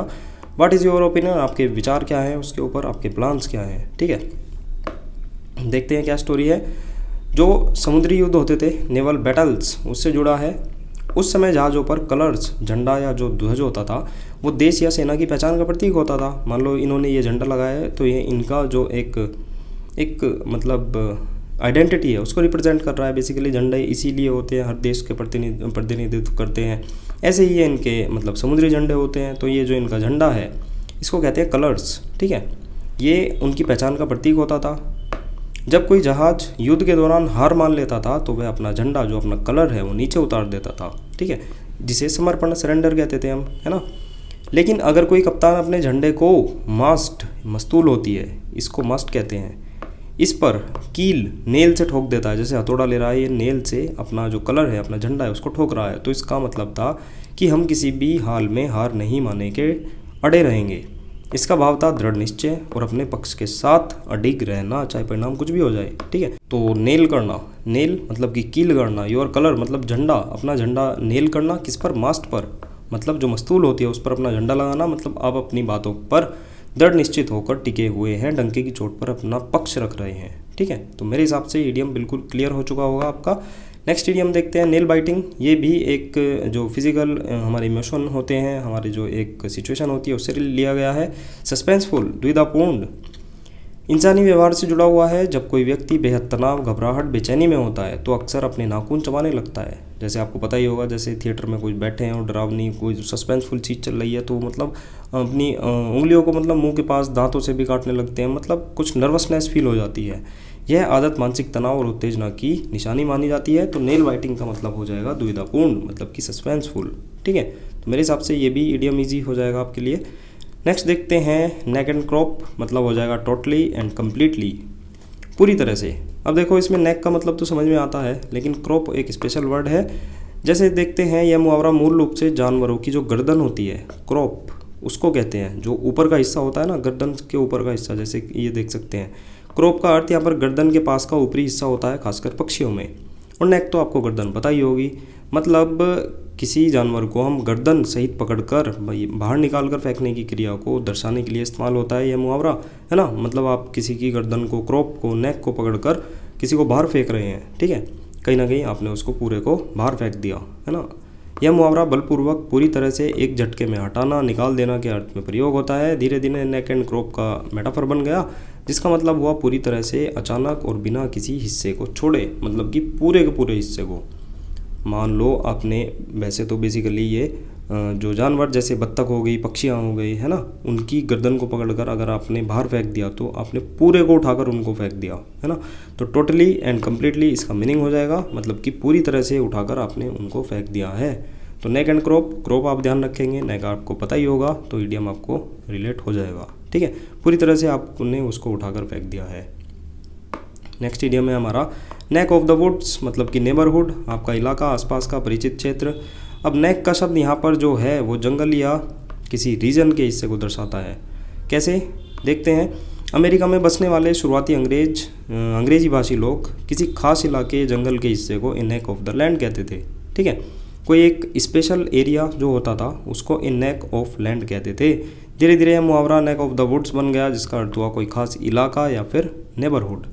यह मुहावरा अब आमतौर पर किसी व्यक्ति के रहने की जगह, उनके क्षेत्र, परिवेश को दर्शाने के लिए इस्तेमाल होता है।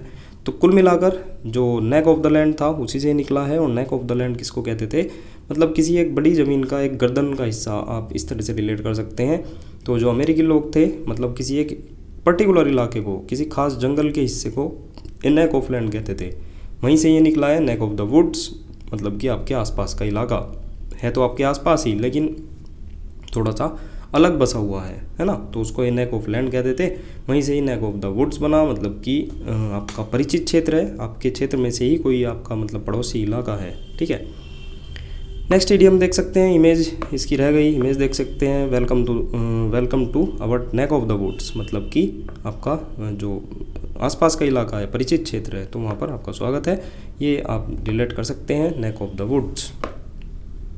नेक्स्ट इडियम है नेक और नथिंग, अंडरगोइंग ग्रेट रिस्क, सब कुछ या फिर कुछ नहीं, सब खोने का जोखिम लेना। देखो, या तो गर्दन दे दो या कुछ नहीं। ठीक है, गर्दन का मतलब यहाँ से मौत से है। ठीक है, नेक का प्रतीक है जान या जीवन का, और नथिंग का मतलब सब कुछ खो देना। ठीक है, यह खासकर खतरनाक घुड़सवारी, शिकार और युद्ध की स्थितियों में बोला जाता था, जब कोई व्यक्ति किसी काम में अपनी जान की बाजी लगाकर पूरी तरह से कूद पड़ता था। मतलब या तो जीत होगी या फिर गर्दन जाएगी। जैसे कैसे कहते थे ना, करो या मरो का आपने नारा सुना होगा, तो या तो करके आएंगे या फिर मर कर आएंगे। तो वही चीज़, पूरी तरह से अपनी जान की बाजी लगाकर किसी चीज़ में कूद पड़ना मतलब होता था या तो जीत होगी या फिर गर्दन जाएगी, यानी कि मौत होगी। ठीक है, या तो जीत होगी या फिर मौत होगी। इसलिए यह मुहावरा पूरे साहस और खतरे के साथ कोई बड़ा कदम उठाना दर्शाने लगा। नेक और नथिंग, या तो गर्दन जाएगी या फिर जीत होगी। ठीक है, सब कुछ या फिर कुछ नहीं, या तो सब चीज़ मिलेगी जीत कर या फिर कुछ नहीं मिलेगा। सब खोने का जोखिम लेना, मतलब अंडरगोइंग ग्रेट रिस्क। ठीक है, मौत तक का रिस्क हो जिसमें, तो नेक और नथिंग आप रिलेट कर सकते हैं। नेक्स्ट इडियम है नीदर फिश नॉर फाउल, तो ये हो जाएगा something which can neither be categorise easily और नॉर बी एक्सेप्ट बिफिटिंगली, मतलब कि स्पष्ट संचपूर्ण।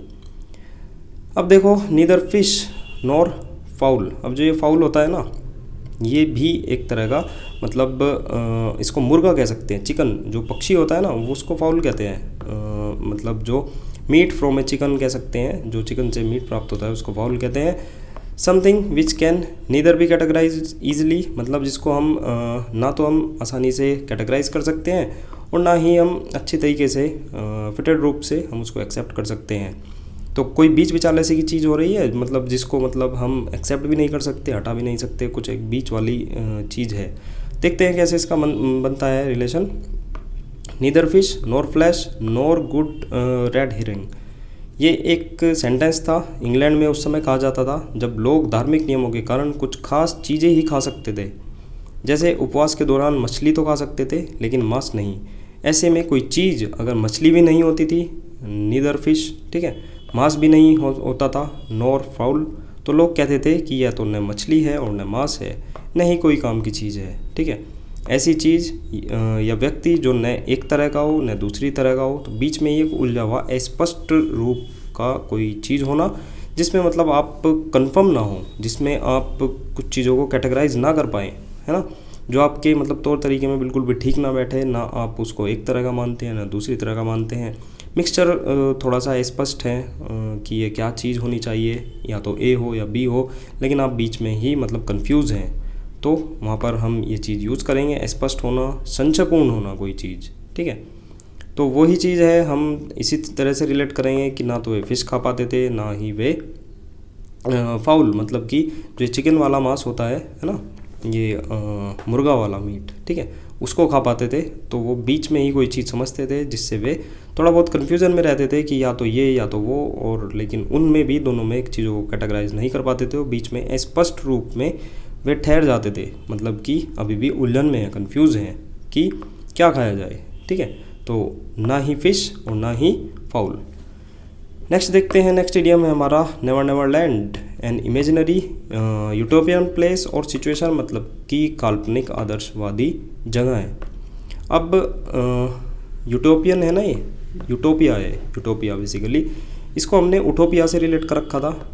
उटोपिया अपने काल्पनिक विचार से बाहर निकलो, उटोपिया अपने काल्पनिक जो आपने एक विचार बना रखे हैं, एक आपने दुनिया बना रखी है, उससे बाहर निकलो। ठीक है, तो इस तरह से आप इसको रिलेट कर सकते हैं। एन इमेजिनरी यूटोपियन प्लेस और सिचुएशन, एक आदर्शवादी काल्पनिक आदर्शवादी जगह, नेवर नेवर लैंड। इसके पीछे का कंटेक्स्ट देखते हैं। ये जो लोकप्रिय हुआ जे.एम. बैरी के प्रसिद्ध नाटक और उपन्यास पीटर पैन के कारण। इस कहानी में नेवरलैंड एक जादुई जगह है जहाँ बच्चे कभी बड़े नहीं होते थे, एक काल्पनिक आदर्श और वास्तविकता से परे दुनिया होती थी। इसी से प्रेरित होकर नेवर नेवर लैंड का प्रयोग उसी काल्पनिक और अवास्तविक जगह के लिए किया जाने लगा जो सिर्फ केवल कल्पना में होती थी। तो बेसिकली आपको रिलेट इतना रखना है, कोई भी एक ऐसा लैंड है, नेवरलैंड था एक, मतलब जो उसके उपन्यास में था, जादुई जगह थी, बच्चे बड़े नहीं होते थे, मतलब एक सब चीज़ अच्छी चलती रहती थी, तो वहीं से ही इसको रिलेट करेंगे। यानी एक इमेजिनरी लैंड जहाँ पर बच्चे बड़े नहीं होते थे, मतलब सब चीज़ें अच्छी होती थी, आपके जो विचारों में है कोई चीज़ आपका सपना है वो चीज़ें वहाँ पर होती थी, तो नेवरलैंड उसको कहते थे। मतलब कि आप ऐसे भी रिलेट कर सकते हैं, नेवरलैंड जो मतलब कभी भी ना हो, ऐसा लैंड, कोई एक ऐसी जगह जो कभी भी ना हो। ठीक है, कभी ना हो तो ये जादुई जगह तो होगी ही, उससे रिलेट कर सकते हैं। नेक्स्ट इडियम हमारा new kid on the block. पढ़कर ही पता लग रहा है आपके ब्लॉक में, आपका जो एक ब्लॉक है उसमें एक नया कीड़ा ना, मतलब कि newcomer to a particular place or sphere of activity, क्षेत्र में एकदम नया होना। ईजी इडियम है, पढ़कर ही डायरेक्ट पता लग रहा है, जैसे गली मोहल्ले में कोई नया बच्चा आया है उसी से ये रिलेट हुआ। देख सकते हैं ये नई है, यहाँ पर सभी पुराने बच्चे हैं और ये नई लड़की है, तो ये न्यू कमर है, मतलब कि new kid on the block है। नेक्स्ट इडियम है 9 डेज वंडर। अब हिंदी में 4 दिन की चांदनी कहते हैं, जो मतलब कुछ ही समय के लिए वो अच्छी चीज़ें होती है। 9 डेज वंडर ईजी इडियम है। A dazzling short lived spectacle of no real value, a short lived sensation, 4 दिन की चांदनी फिर अंधेरी रात। ठीक है, क्षणिक प्रसिद्धि भी इसको कह सकते हैं। स्पेक्टेकल जो होता है, वैसे स्पेक्टिकल्स होता है चश्मा, ऐसा लगा देंगे इसमें। स्पेक्टेकल एक चमत्कार हो जाता है, तमाशा, प्रदर्शनी, कोई भी चीज़ है ना, उससे रिलेट करेंगे इसको। 9 दिनों का तमाशा कहकर उन चीज़ों का जिक्र होता था जो अचानक बहुत ही ज़्यादा चर्चा में आ जाती थी, लेकिन कुछ ही दिनों में लोग उन्हें भूल जाते थे। जब कोई जादूगर, कलाबाज या अजूबा दिखाने वाला गांव और शहरों में आता था तो लोग 8-9 दिनों तक उसकी बातें करते थे, लेकिन 10वें दिन उस अजूबे की चमक फीकी पड़ जाती थी और लोग किसी नई चीज़ की ओर बढ़ जाते थे। यही विचार आया इस मुहावरे में कि कोई चीज़ अचानक मशहूर हो जाए लेकिन बहुत ही जल्दी उसको भुला दिया जाता है।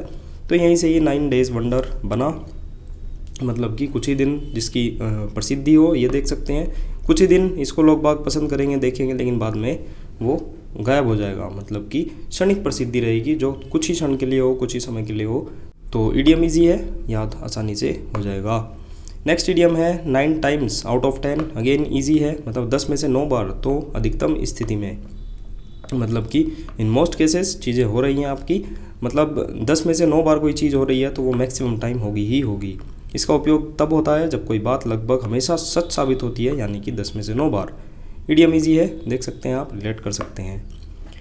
नेक्स्ट इडियम है निप इन द बड। ये भी इजी कहूँगा। To stop something at the start, to stop something before it has an opportunity to develop. शुरुआत समय में ही रोक देना किसी चीज़ को, अंकुर में ही समाप्त कर देना, मतलब जब वो अंकुरित हो रही हो। बड का मतलब तो होता ही है कोई कली, फ्लावर बड होता है, और निप का मतलब हो जाता है कुतरना, तोड़ देना। जब कोई माली पौधे की कली को उसके शुरुआती अवस्था में ही तोड़ देता है तो वह फूल या फल बनने से पहले ही रुक जाती है। किसी समस्या, बुरी चीज़ को शुरुआत में ही ख़त्म कर देना ताकि वह आगे बढ़कर बड़ा नुकसान ना करे, तो उसको कहते हैं निप इन द बड। ठीक है, मतलब किसी चीज़ को शुरुआत में ही तोड़ देना उसके खराब होने से पहले। नेक्स्ट इडियम है no dice. Use to refuse a request और indicate that there is no chance of success, मतलब कि साफ तरह से मना कर देना। गैम्बलिंग से जुड़ा हुआ है, खासकर डाइस वाले गेम्स जो होते हैं उनसे। जब पासा ठीक तरह से न गिरे या खेल में कोई अनियमितता हो जाए तो उस चाल को अमान्य मान लिया जाता था और उसको नो डाइस कहा जाता था, जिसका मतलब होता था कोई भी सौदा नहीं होगा, इसे नहीं माना जाएगा। धीरे धीरे यह वाक्य इनकार जताने या फिर कोई बात को न मानने के मुहावरे के रूप में इस्तेमाल होने लगा। मतलब अब किसी चीज़ को मान नहीं रहे हैं, नो डाइस कर दिया है आपने कि कोई भी ये चाल नहीं चली हुई है, ठीक है, कोई भी डाइस नहीं है, तो आप चीज़ों को मान नहीं रहे हैं, ठीक है, आपने इसको मतलब इनकार कर दिया है इन चीज़ों को। नेक्स्ट इडियम देखते हैं। नेक्स्ट इडियम है हमारा no if and buts. Easy idiom है इफ एंड बट, मतलब तर्क करना, किसी चीज़ में क्वेश्चन मार्क खड़ा कर देना और उसमें नो लग जाना, मतलब कि कोई भी डाउट नहीं है आपको, कोई भी आपने तर्क नहीं किया है, कोई भी आपको उसमें शक नहीं रहा है। इस मुहावरे में इफ़ और बट का तात्पर्य होता है बहाना, शर्तें और टाल मटोल की बातें। जब कोई व्यक्ति निर्णय आदेश के समय ज़्यादा सफाई, बहाने या शर्त को जोड़ता है तो उसे इफ़ एंड बट्स कहा जाता है। किसी ने बहाने बना दिए, शर्तें जोड़ दी, क्वेश्चन मार्क खड़ा कर दिया तो इफ़ एंड बट कहा जाता है, और नो लग गया तो उसमें कोई भी डाउट नहीं रहा, ठीक है। नेक्स्ट इडियम है नो लव लॉस्ट बिटवीन, मतलब कि not on good terms, intense dislike, persons who do not like each other at all, मतलब कि बहुत ही ज़्यादा नफरत होना। अब देखो ये जो मुहावरा है, ये जो इडियम है, थोड़ा सा इसका जो कंटेक्स्ट है वो थोड़ा सा चेंज है, मतलब उल्टा है। वो कैसे? इनके बीच कोई भी प्यार कभी था ही नहीं तो खोने का सवाल ही नहीं है ना? या फिर जब प्यार कभी था ही नहीं तो खोया क्या, यानी रिश्ते में सिर्फ नफरत है।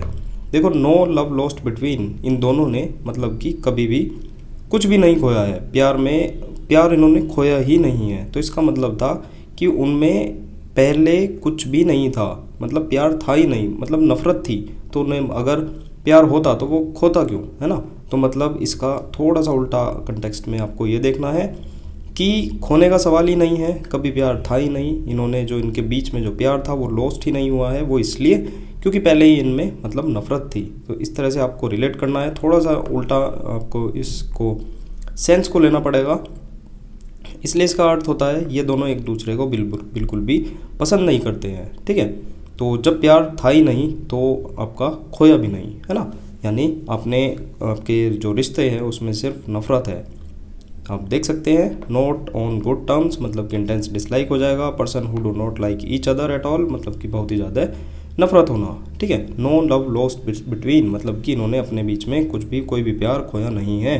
वो इसलिए देखो, इसकी पॉजिटिव सेंस भी हो सकती है, लेकिन ये निगेटिव सेंस में ही इसको आपको रिलेट रखना है कि इनके बीच में कोई भी लव लॉस्ट नहीं हुआ है ना?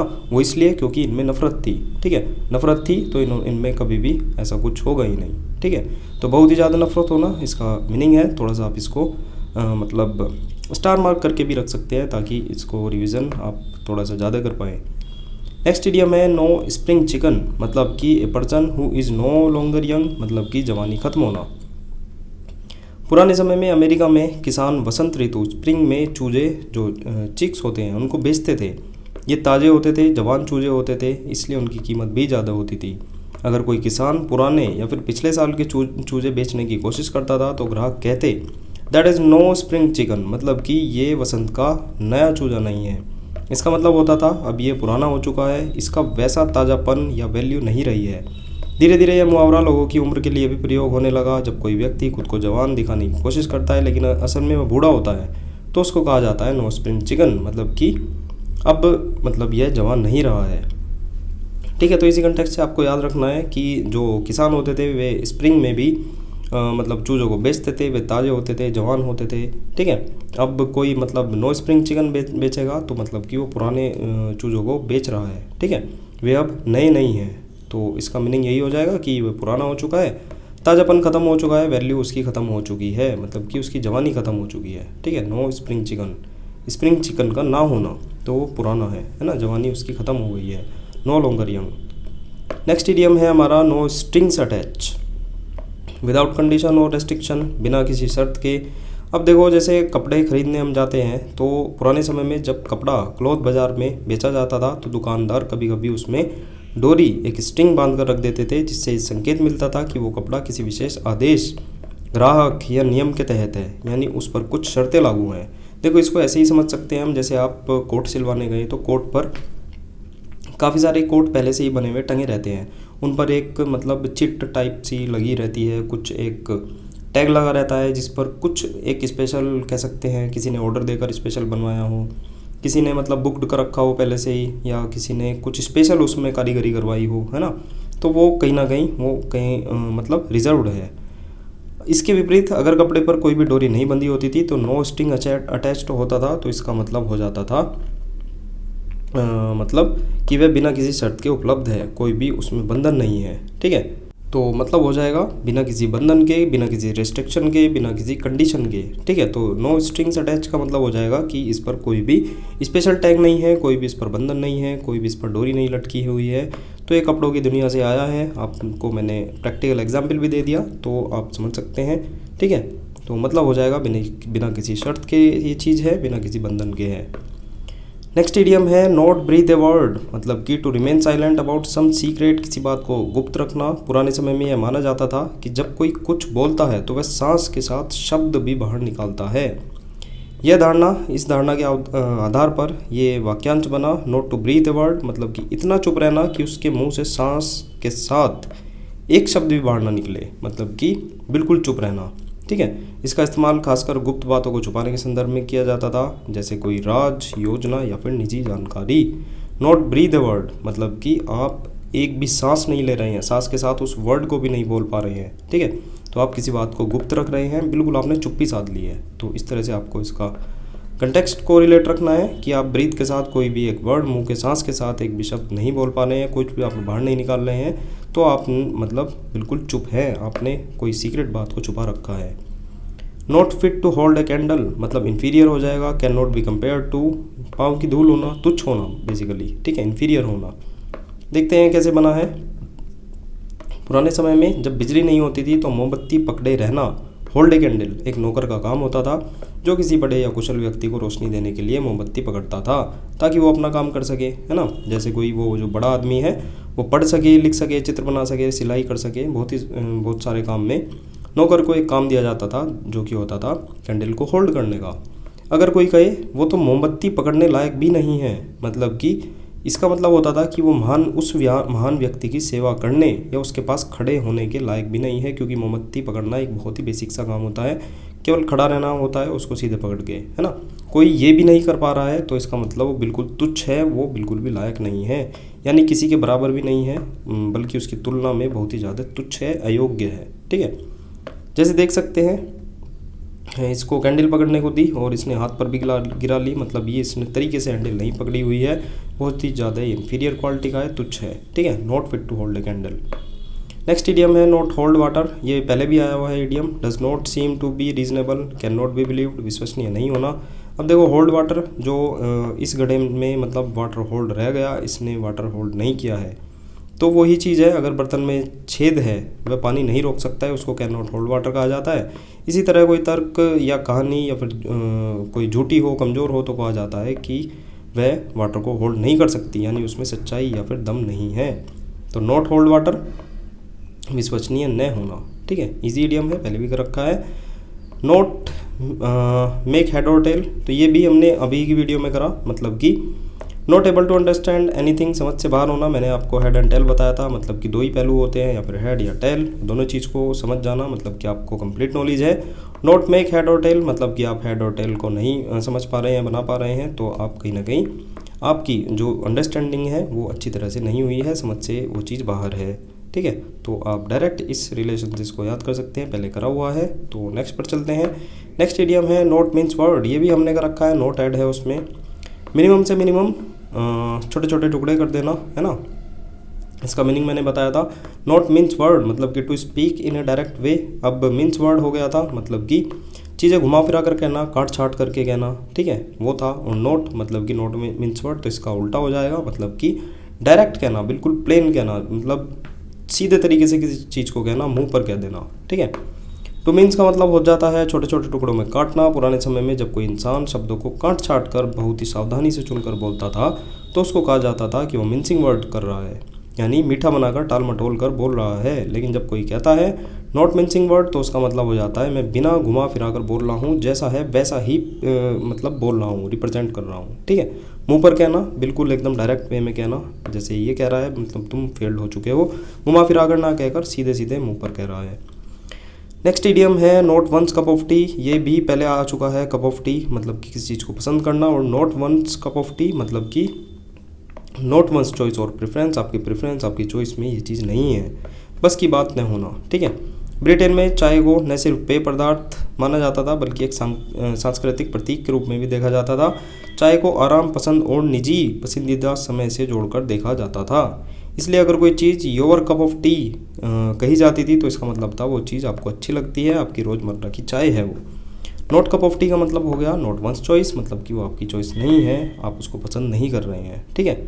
तो देख सकते हैं आप यहाँ पर भी मतलब कि cup of T, not cup of T, दोनों को रिलेट कर सकते हैं।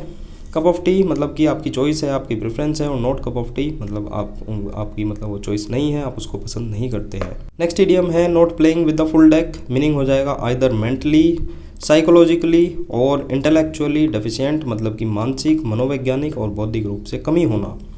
अब देखो, मूल ताश जो प्लेइंग कार्ड होते हैं उससे जुड़ा है। एक ताश की गड्डी जो डेक ऑफ कार्ड होते हैं उसमें 52 पत्ते होते हैं। अगर कोई फुल डेक के बिना खेल रहा है, मतलब उसमें कुछ पत्ते गायब हैं, है ना, कुछ पत्ते गायब हैं, तो इसका मतलब हुआ खिलाड़ी ठीक से सोच समझ नहीं पा रहे हैं, मतलब कि उनमें मानसिक, मनोवैज्ञानिक, बौद्धिक रूप से उनकी सोचने समझने की क्षमता में कमी है, ठीक है। मतलब कि पूरे पत्तों से नहीं खेल रहे हैं, अधूरे पत्तों से खेल रहे हैं, तो मतलब आप रिलेट कर सकते हैं कि वे मेंटली, साइकोलॉजिकली, इंटेलेक्चुअली डेफिशिएंट हैं, कमी है, मतलब आप उससे रिलेट कर कर ये ईडियम बना है।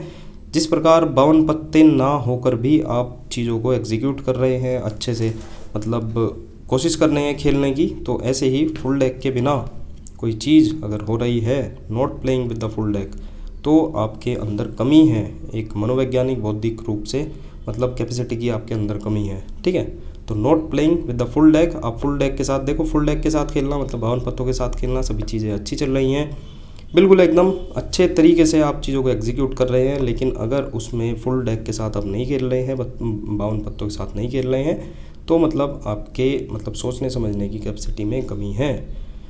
नेक्स्ट इडियम देखते हैं, not see eye to eye with somebody, to have different opinion, अलग विचार होना, ये भी हमने करा रखा है। आई टू आई मतलब कि सहमत होना, किसी चीज़ के मतलब किसी से विचार सेम रखना, और यहाँ पर आ गया नोट, तुम अपने विचार अलग करना। जैसे सी आई टू आई दर्शाता है दो व्यक्ति या दो पक्ष किसी विषय पर पूरी तरह से आंखों से आंखें मिलाकर एक जैसा सोचते हैं, इसलिए नोट सी आई टू आई का मतलब हो जाएगा पूरी तरह से सहमत न होना, भिन्न मत का होना, है ना। नेक्स्ट इडियम देखते हैं, not to look a gift horse in the mouth, not to find fault with the gift received, मतलब कि उपहार में कमियां नहीं निकालते। अब देखो, ये भी मैंने आपको ये मतलब जो हॉर्स के दांत वाला कंटेक्स्ट है मैंने बताया था। मिडिल एज से आया है। जब घोड़ा एक कीमती संपत्ति माना जाता था, उस समय घोड़े की उम्र का अंदाज़ा उसके दांतों को देखकर लगाया जाता था, क्योंकि जैसे जैसे घोड़ा बूढ़ा होता था उसके दांत घिसने लगते थे। जब कोई घोड़ा तोहफे में देता था तो उसके मुंह में देखकर उसकी उम्र या गुणवत्ता का अंदाज़ा लगाना एक बदतमीजी और कृतज्ञता का एक चीज़ मानी जाती थी कि ये तो बदतमीजी का एक इशू है ना। एक तो आपको चीज़ मतलब गिफ्ट में दी, ऊपर से आप उसकी उम्र देख रहे हैं कि देखें कैसा मिला है मुझे, मतलब नया घोड़ा है पुराना घोड़ा है। तो यहाँ पर एक बदतमीजी कृतज्ञता का एक संकेत होता था वो चीज़। तोहफा मिला है तो उसकी आलोचना ना करो, उसमें इफ एंड बट मत देखो, उसमें क्वेश्चन मार्क मत लगाओ, क्यों क्या चाहे वो पुराना ही क्यों ना हो, चाहे वो नया हो पुराना हो, गिफ्ट की चीज़ है तो आपको रखनी ही रखनी है। तो नॉट टू लुक, नहीं देखना। एक गिफ्ट हॉर्स में उसके माउथ को नहीं देखना, यानी कि वही कंटेक्स्ट है, मतलब कि दांतों को नहीं देखना, उसके मुंह में नहीं देखना, यानी कि उसकी उम्र का अंदाज़ा ना लगाना। ठीक है, तो उपहारों में कमी नहीं निकालनी चाहिए। नेक्स्ट इडियम है नॉट टू मिन्स मैटर। अभी हमने देखा मिन्स मैटर मतलब मिनिमम से मिनिमम छोटे छोटे टुकड़े करना, मिन्स मैटर को ना करना। Not to speak frankly directly, to speak out politely, सुलझ कर मुँह पर कह देना, तो इसका मीनिंग हो जाएगा। टू मीन्स का मतलब अगेन मैं बताता हूँ, छोटे टुकड़ों में काटना। पुराने समय में जब कोई इंसान शब्दों को काट छाट कर बहुत ही सावधानी से चुनकर बोलता था तो कहा जाता था वो मिन्सिंग वर्ड कर रहा है, यानी कि मीठा बनाकर टाल मटोल कर बोल रहा है। और जब कहा जाता था नॉट मिन्सिंग वर्ड तो उसका मतलब होता था मैं बिना घुमा फिरा कर बोल रहा हूँ, जैसा है वैसा ही कह रहा हूँ। बार बार ये रिपीट हो चुका है, मेरे ख्याल से आप अच्छे से इसको समझ चुके होंगे। नेक्स्ट इडियम है नॉट टर्न ए हेयर, मतलब कि to show no outward emotion, मतलब कि पत्थर का दिल होना, अविचलित होना, अप्रभावित होना। देखो शाब्दिक अर्थ जो इसका होता है ना, डायरेक्ट अगर देखकर हम मीनिंग निकालें, एक भी बाल न हिले, नॉट टर्न ए हेयर, मतलब कि एक भी बाल टर्न नहीं हो रहा है, नहीं हिल रहा है, यानी व्यक्ति की शारीरिक प्रतिक्रिया इतनी स्थिर है कि कोई बाहरी हलचल तक न दिखे। मतलब जिसका एक भी बाल नहीं हिल रहा है उसको हम क्या कहेंगे कि वो मतलब बिल्कुल एकदम शांत पड़ा है, बिल्कुल भी हलचल उसके अंदर नहीं है। यह इडियम इसी विचार पर आधारित है, जब कोई डरता है चौंकता है तो उसकी शारीरिक प्रतिक्रिया होती है। ठीक है, जैसे बाल खड़े हो जाना, कहते हैं ना रोंगटे खड़े हो गए, चेहरा बदल जाना, है ना। लेकिन अगर नॉट टर्न ए हेयर हो रहा है तो व्यक्ति इतना शांत है कि उसकी एक भी हाव भाव नहीं चेंज हुआ है, मतलब कि वो अप्रभावित है, अविचलित है। उसका दिल पत्थर का है, ये भी कह सकते हैं कि उसका एक भी बाल तक नहीं हिला है। ठीक है, नॉट टर्न ए हेयर, उसका एक भी बाल नहीं हिला है, तो मतलब वो बिल्कुल भी डरा नहीं है, अविचलित है। नेक्स्ट इडियम है nothing doing, not a chance, कोई मौका नहीं। तो देख सकते हैं कुछ भी करने को नहीं है या फिर कोई भी मौका नहीं है। नथिंग डूइंग, कुछ भी करने को नहीं है तो आपके पास कोई भी चांस नहीं है। ठीक है, यहाँ पर भी देख सकते हैं कोई भी चांस नहीं है, कोई भी आपके पास मौका नहीं है। नेक्स्ट इडियम है नथिंग टू स्नीज एट, मतलब हो जाता है इम्पोर्टेंट, नज़रअंदाज करने योग्य नहीं होना। अब देखो जो स्नीजिंग होती है ना, स्नीजिंग वो होता है छींकना, को यहाँ अनादर और उपेक्षा का प्रतीक माना गया है। कैसे? जब कोई व्यक्ति किसी चीज़ पर छींकता है या उसकी ओर ध्यान नहीं देता तो वह यह दिखा रहा होता है कि वह चीज़ महत्वपूर्ण नहीं है। देखो जब हमें छींक आती है ना तो हम मुंह अपनी मेन जगह, मान लो आप कहीं बैठे हैं तो मुंह साइड कर लेते हैं। ठीक है, तो इसका कहने का मतलब है जिस ओर आपने मुंह अपना साइड किया है वो जगह थोड़ी कम इम्पोर्टेंट है कंपेयर करें अगर जहाँ पर आप बैठे हैं।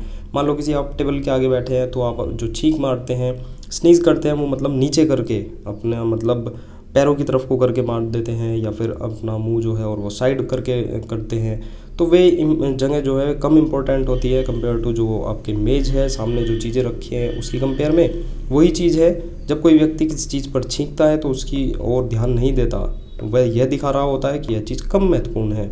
इसलिए जब कोई कहता है that's nothing to sneeze at, तो उसका अर्थ होता है कि वो चीज़ इतनी भी छोटी या तुच्छ नहीं है कि उसे अनदेखा किया जाए। मतलब नथिंग टू स्नीज एट मतलब कोई भी चीज़ यहाँ पर स्नीज छींकने के लिए यहाँ पर कुछ भी चीज़ नहीं है। सभी की सभी इतनी इंपॉर्टेंट है, सभी की सभी चीज़ें इतनी महत्वपूर्ण है कि उन पर नहीं छींका जा सकता। तो नज़रअंदाज करने के योग्य कोई भी चीज़ वहाँ पर नहीं है। ठीक है, तो सभी चीज़ इसका मतलब इम्पोर्टेंट है। एक बार और मैं आपको बता देता हूँ, नथिंग टू स्नीज एट मतलब छींकने से रिलेटेड है, जहाँ पर आप छींकेंगे वो कम महत्वपूर्ण होती है वो चीज़। ठीक है, थोड़ा सा प्रैक्टिकल लाइफ में भी आप रिलेट कर सकते हैं। कोई एक कमरा है, कोई एक जगह है, वहाँ पर नथिंग, अब वहाँ पर कोई भी चीज़ छींकने के लिए नहीं है, तो इसका मतलब है सारी की सारी चीज़ वहाँ बहुत ही ज़्यादा महत्वपूर्ण है, इंपॉर्टेंट है, आप वहाँ पर छींक नहीं सकते हैं। ठीक है, नज़रअंदाज उन चीज़ों को नहीं कर सकते हैं। ठीक है, तो रिलेट हो जाएगा इडियम आसानी से। नेक्स्ट देखते हैं नथिंग वेंचर्ड नथिंग गेन्ड। अब देखो वेंचर्ड आपको पता होगा मतलब कि साहसिक कार्य हो जाता है इसका मीनिंग, साहसिक कार्य कह सकते हैं या फिर जोखिम उठाना कह सकते हैं। और नथिंग गेन्ड मतलब आपने कुछ भी गेन नहीं किया है। मीनिंग हो जाएगा one has to make every effort in order to achieve something, बिना जोखिम के सफलता नहीं मिलती। ये विचार सबसे पहले फ्रांसीसी कहावत थी, एक ये थी जिसका अर्थ था जो जोखिम नहीं लेता उसे कुछ नहीं मिलता। वहीं से ये निकली है, समय के साथ साथ इंग्लिश में ये आ गई नथिंग वेंचर्ड नथिंग गेन्ड। मतलब कि जो साहसिक कार्य नहीं करता, जो जोखिम नहीं उठाता, वो कुछ भी गेन नहीं करता, बिना जोखिम के सफलता नहीं मिलती। डायरेक्ट इसका मीनिंग हो जाएगा, इडियम इजी हो जाएगा आपके लिए। नेक्स्ट इडियम है नाउ एंड अगेन ओकेजनली, मतलब कि अक्सर नहीं होना कोई चीज़, मतलब कभी कभी चीज़ें होना, ठीक है। कभी कभी मतलब कोई चीज़ हो जाती है रेगुलरली, है ना, और कोई चीज़ हो जाती है मतलब ओकेजनली, मतलब कभी कभी ये चीज़ें हो रही हैं। तो नाउ का मतलब हो जाता है अब, अगेन का मतलब हो जाता है फिर। दोनों को मिलाकर यह संकेत मिलता है कि कोई चीज़ कभी कभी या अनियमित अंतराल पर हो रही है। अब हो गई और फिर बाद में होगी, ठीक है। फिर होगी मतलब फ्यूचर में फिर होगी, लेकिन एकदम रेगुलरली बेसिस पर नहीं है। तो नाउ एंड अगेन का मतलब हो जाता है कोई चीज़ अब हुई है लेकिन फिर होगी, लेकिन एक अंतराल के बाद होगी। तो कोई चीज़ कभी कभी होना, ओकेजनली होना, ये इसका मीनिंग हो जाएगा। नेक्स्ट देखते हैं, नेक्स्ट इडियम है नल एंड वॉइड, मतलब इनवैलिड होना, नॉट बाइंडिंग, अमान्य। अब देखो नल तो आपको पता ही होगा मतलब कि कुछ नहीं होना, और वॉइड वॉइड हो जाता है हमारा मतलब खाली या फिर रिक्त, ठीक है। नल का मतलब कुछ नहीं होना, नन होना। वॉइड को हमने पहले रिलेट कर रखा है अवॉइड से, अवॉइड करा क्योंकि वह खाली था। वॉइड को हमने कीवर्ड बनाया अवॉइड, अवॉइड कर दिया हमने उस चीज़ को क्योंकि वह खाली थी, तो वॉइड का मतलब हो गया था खाली, ठीक है। कोई चीज़ कुछ नहीं है और खाली है तो मतलब इनवैलिड हो जाएगी, नॉट बाइंडिंग हो जाएगी, ये तो आसान हो जाएगा। पुराने समय में कानूनी शब्दावली में दो समानार्थी शब्दों को एक साथ उपयोग करना आम था, ताकि सभी वर्गों के लोग जो लैटिन बोलते हैं, जो लैटिन और फ्रेंच नहीं जानते हैं, वे भी उस बात को समझ सकें। किसी कानूनी अनुबंध या समझौते को पूरी तरह से अमान्य और अप्रभावी कर देना इसका मतलब हो जाता था। नल का मतलब था नन या फिर कुछ नहीं, और वॉइड मतलब कि खाली कर देना, बिल्कुल अमान्य कर देना, ठीक है। नेक्स्ट इडियम है हमारा odd man out, person who does not fit into A group, असंगत होना। देखो वोटिंग और निर्णय प्रक्रिया में ये चीज़ यूज़ होती थी। तीन जैसे न्यायाधीश हो जाते हैं ना एक बेंच में, तो दो का निर्णय अगर एक जैसा हो, तीसरे का अलग हो, तो वह तीसरा व्यक्ति क्या कहलाता था, ऑड मैन आउट, मतलब कि असंगत जो व्यक्ति है वो बिल्कुल बाहर हो गया है, अलग है, अलग पड़ा व्यक्ति है। यहाँ पर भी देख सकते हैं सबकी ड्रेस सेम है, ये रेड है, ये ऑड मैन आउट है ना, असंगत है कोई चीज़, ठीक है। जैसे हम अपन तीन जजेस में से दो की सहमति एक होती थी और एक की अलग होती थी, तो उसको ऑड मैन आउट कह सकते हैं, असंगत होना। नेक्स्ट इडियम देखते हैं ऑफ नो अवेल, मतलब हो जाता है यूजलेस, व्यर्थ। अब जो ये अवेल होता है ना, इसका मतलब हो जाता है लाभ या फिर कोई चीज़ आपके लिए उपयोगी है या फिर काम आने वाली है, ठीक है। काम आना किस चीज़ का, तो अवेल का मतलब हो जाता है लाभ से रिलेटेड। अवेल का शब्द का मतलब होता है मूल्य होना, लाभदायक साबित होना, सक्षम होना, ठीक है। जब कोई चीज़ ऑफ नो अवेल होती है तो उसका मतलब हो जाता है कोई लाभ नहीं हुआ है, ठीक है, यूजलेस है वो चीज़, व्यर्थ है, कोई भी लाभ नहीं हो रहा है। यहाँ पर ये नाव में बैठी है, इसको कोई भी लाभ नहीं हो रहा है, छेद हो रहे हैं इसमें, ठीक है, पानी बाहर आ रहा है, मतलब ये व्यर्थ है बिल्कुल ये नाव, तो आप रिलेट कर सकते हैं। नेक्स्ट इडियम है हमारा ऑफ द फर्स्ट वाटर, मतलब कि ऑफ द बेस्ट क्वालिटी, उत्तम गुणवत्ता वाला। हीरो से रिलेटेड है, हीरो को उनकी चमक और पारदर्शिता के आधार पर मापा जाता था। उस समय वाटर शब्द का प्रयोग हीरे की शुद्धता और चमक को दर्शाने के लिए किया जाता था। एकदम स्वच्छ और चमकदार हीरे को कहा जाता था ऑफ द फर्स्ट वाटर, मतलब कि पहले पानी का, है ना, जो एकदम चमकदार होता था, स्वच्छ होता था, ऑफ द फर्स्ट वाटर कहते थे। कम गुणवत्ता वाले हीरो को ऑफ द सेकंड वाटर कहते थे या फिर ऑफ द थर्ड वाटर, ऐसे ही मतलब चलता रहता था। मतलब एक लेवल को सेट किया है, मतलब एक कहते हैं ना फर्स्ट वाटर, मतलब वो बहुत ही ज़्यादा प्रीशियस हो जाएगा, उसमें मिलावट कम है, मतलब ये एक धारणा ही होती थी। एकदम स्वच्छ और जो चमकदार हीरा होता था ऑफ द फर्स्ट वाटर कहते थे। ऐसे ही सेकंड थर्ड वाटर भी कहा जाने लगा। धीरे धीरे इस मुहावरे का प्रयोग हीरे से आगे बढ़कर किसी चीज़ की उत्कृष्टता के लिए होने लगा, जैसे व्यक्ति की प्रतिभा, कला, गुण आदि। ऑफ द फर्स्ट वाटर का मतलब हो जाएगा बहुत ही ज़्यादा उत्तम गुणवत्ता वाला, ठीक है।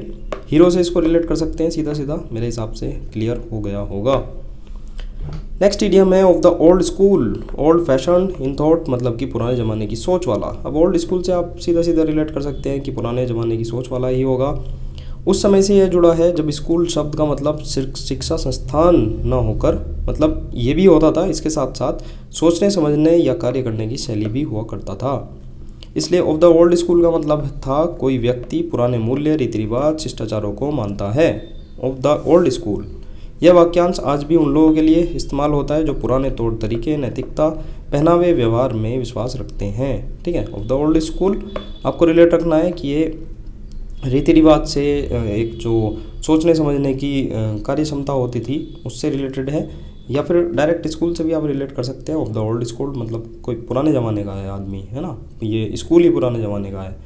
तो मेरे ख्याल से इजी इडियम है, पढ़कर आपको रिलेट हो चुका होगा। नेक्स्ट इडियम है ऑफ एंड ऑन या ऑन एंड ऑफ, ओकेजनली या फिर पेरियोडिकली, कभी कभी होना। अब देखो दो स्थिति है, विपरीत है। ऑफ मतलब किसी चीज़ का बंद हो जाना, ऑन मतलब किसी चीज़ का शुरू हो जाना, जो किसी चीज़ के चलने और रुकने या होने और न होने की स्थिति को दर्शाता है।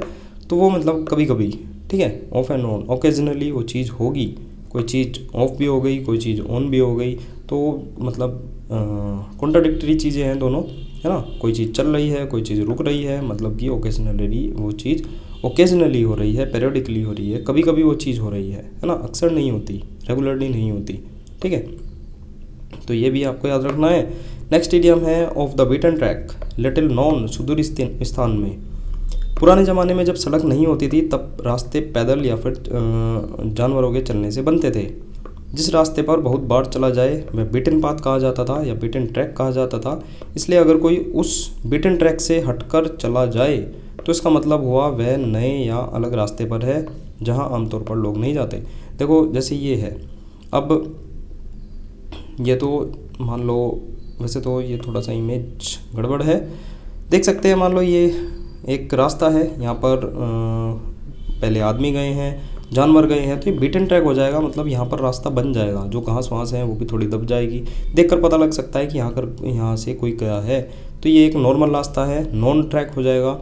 और अगर कोई लड़की मान लो यहाँ से निकल के मतलब पेड़ों में को जा रही है तो ऑफ द बीटन ट्रैक, मतलब इससे वो बीटन ऑफ जा रही है, मतलब जो ये बीटन ट्रैक है इससे ऑफ जा रही है, मतलब कि सुदूर स्थान में जो लिटिल नोन है ना। ये तो सबको पता ही लग गया क्योंकि यहाँ पर सभी गए हैं, पैरों के निशान हैं, लेकिन यहाँ पर कोई नहीं गया है, तो वो सुदूर स्थान में है, लिटिल नोन चीज़ है जहाँ पर आमतौर पर लोग नहीं जाते। ठीक है, किसी नए या अलग रास्ते पर है जहाँ पर आमतौर पर लोग नहीं जाते, तो बीटन ट्रैक से आप इसको आसानी से रिलेट कर सकते हैं। नेक्स्ट इडियम है off the cuff, without preparation, बिना सोचे समझे। अब पुराने समय में जब लोग कोई भाषण या फिर बिना तैयारी के कोई चीज़ कोई बात करते थे तो कभी कभी वे नोट्स कमीज की कफ पर लिख लेते थे। जैसे इसको भी देख सकते हैं, इसने यहाँ पर चीज़ें लिख ली है, ठीक है, ताकि जब ज़रूरत पड़ती है तो उसको देख सकें। इसलिए जब कोई व्यक्ति बिना औपचारिक तैयारी के या बिना लेख लिखे अचानक बोलता था तो कहा जाता था he is speaking off the cuff, मतलब कि बिना सोचे समझे वो चीज़ को एग्जीक्यूट कर रहा है, बोल रहा है, विदाउट प्रिपरेशन के बोल रहा है, ऑफ द कफ। ठीक है, ऑफ द कफ का मतलब क्या होगा, मतलब उसने कफ पर चीज़ें लिख रखी है, अपनी जो नोट्स हैं, कुछ एक भाषण है वो अपनी उसने जो अपनी कमीज़ है उसकी कफ पर लिख रखे हैं, मतलब कि वो देख देख कर बोल रहा है, बिना किसी प्रिपरेशन के बोल रहा है, बिना सोचे समझे बोल रहा है, वो मतलब पहले तैयारी करके नहीं आया। ठीक है, उसने हैंड टू हैंड मतलब लास्ट मोमेंट पर ही उस चीज़ें कफ पर लिखी कि उसको क्या क्या बोलना है, तब उसने वो चीज़ें भाषण दिया, है ना। तो विदाउट प्रिपरेशन वो आया है। तो आपके 100 इडियम यही समाप्त होते हैं। Thank you for watching. Video पसंद आई हो तो लाइक कर सकते हैं, पीडीएफ के लिए डिस्क्रिप्शन चेकआउट करें, बाकी सब्सक्राइब चैनल को जरूर करें।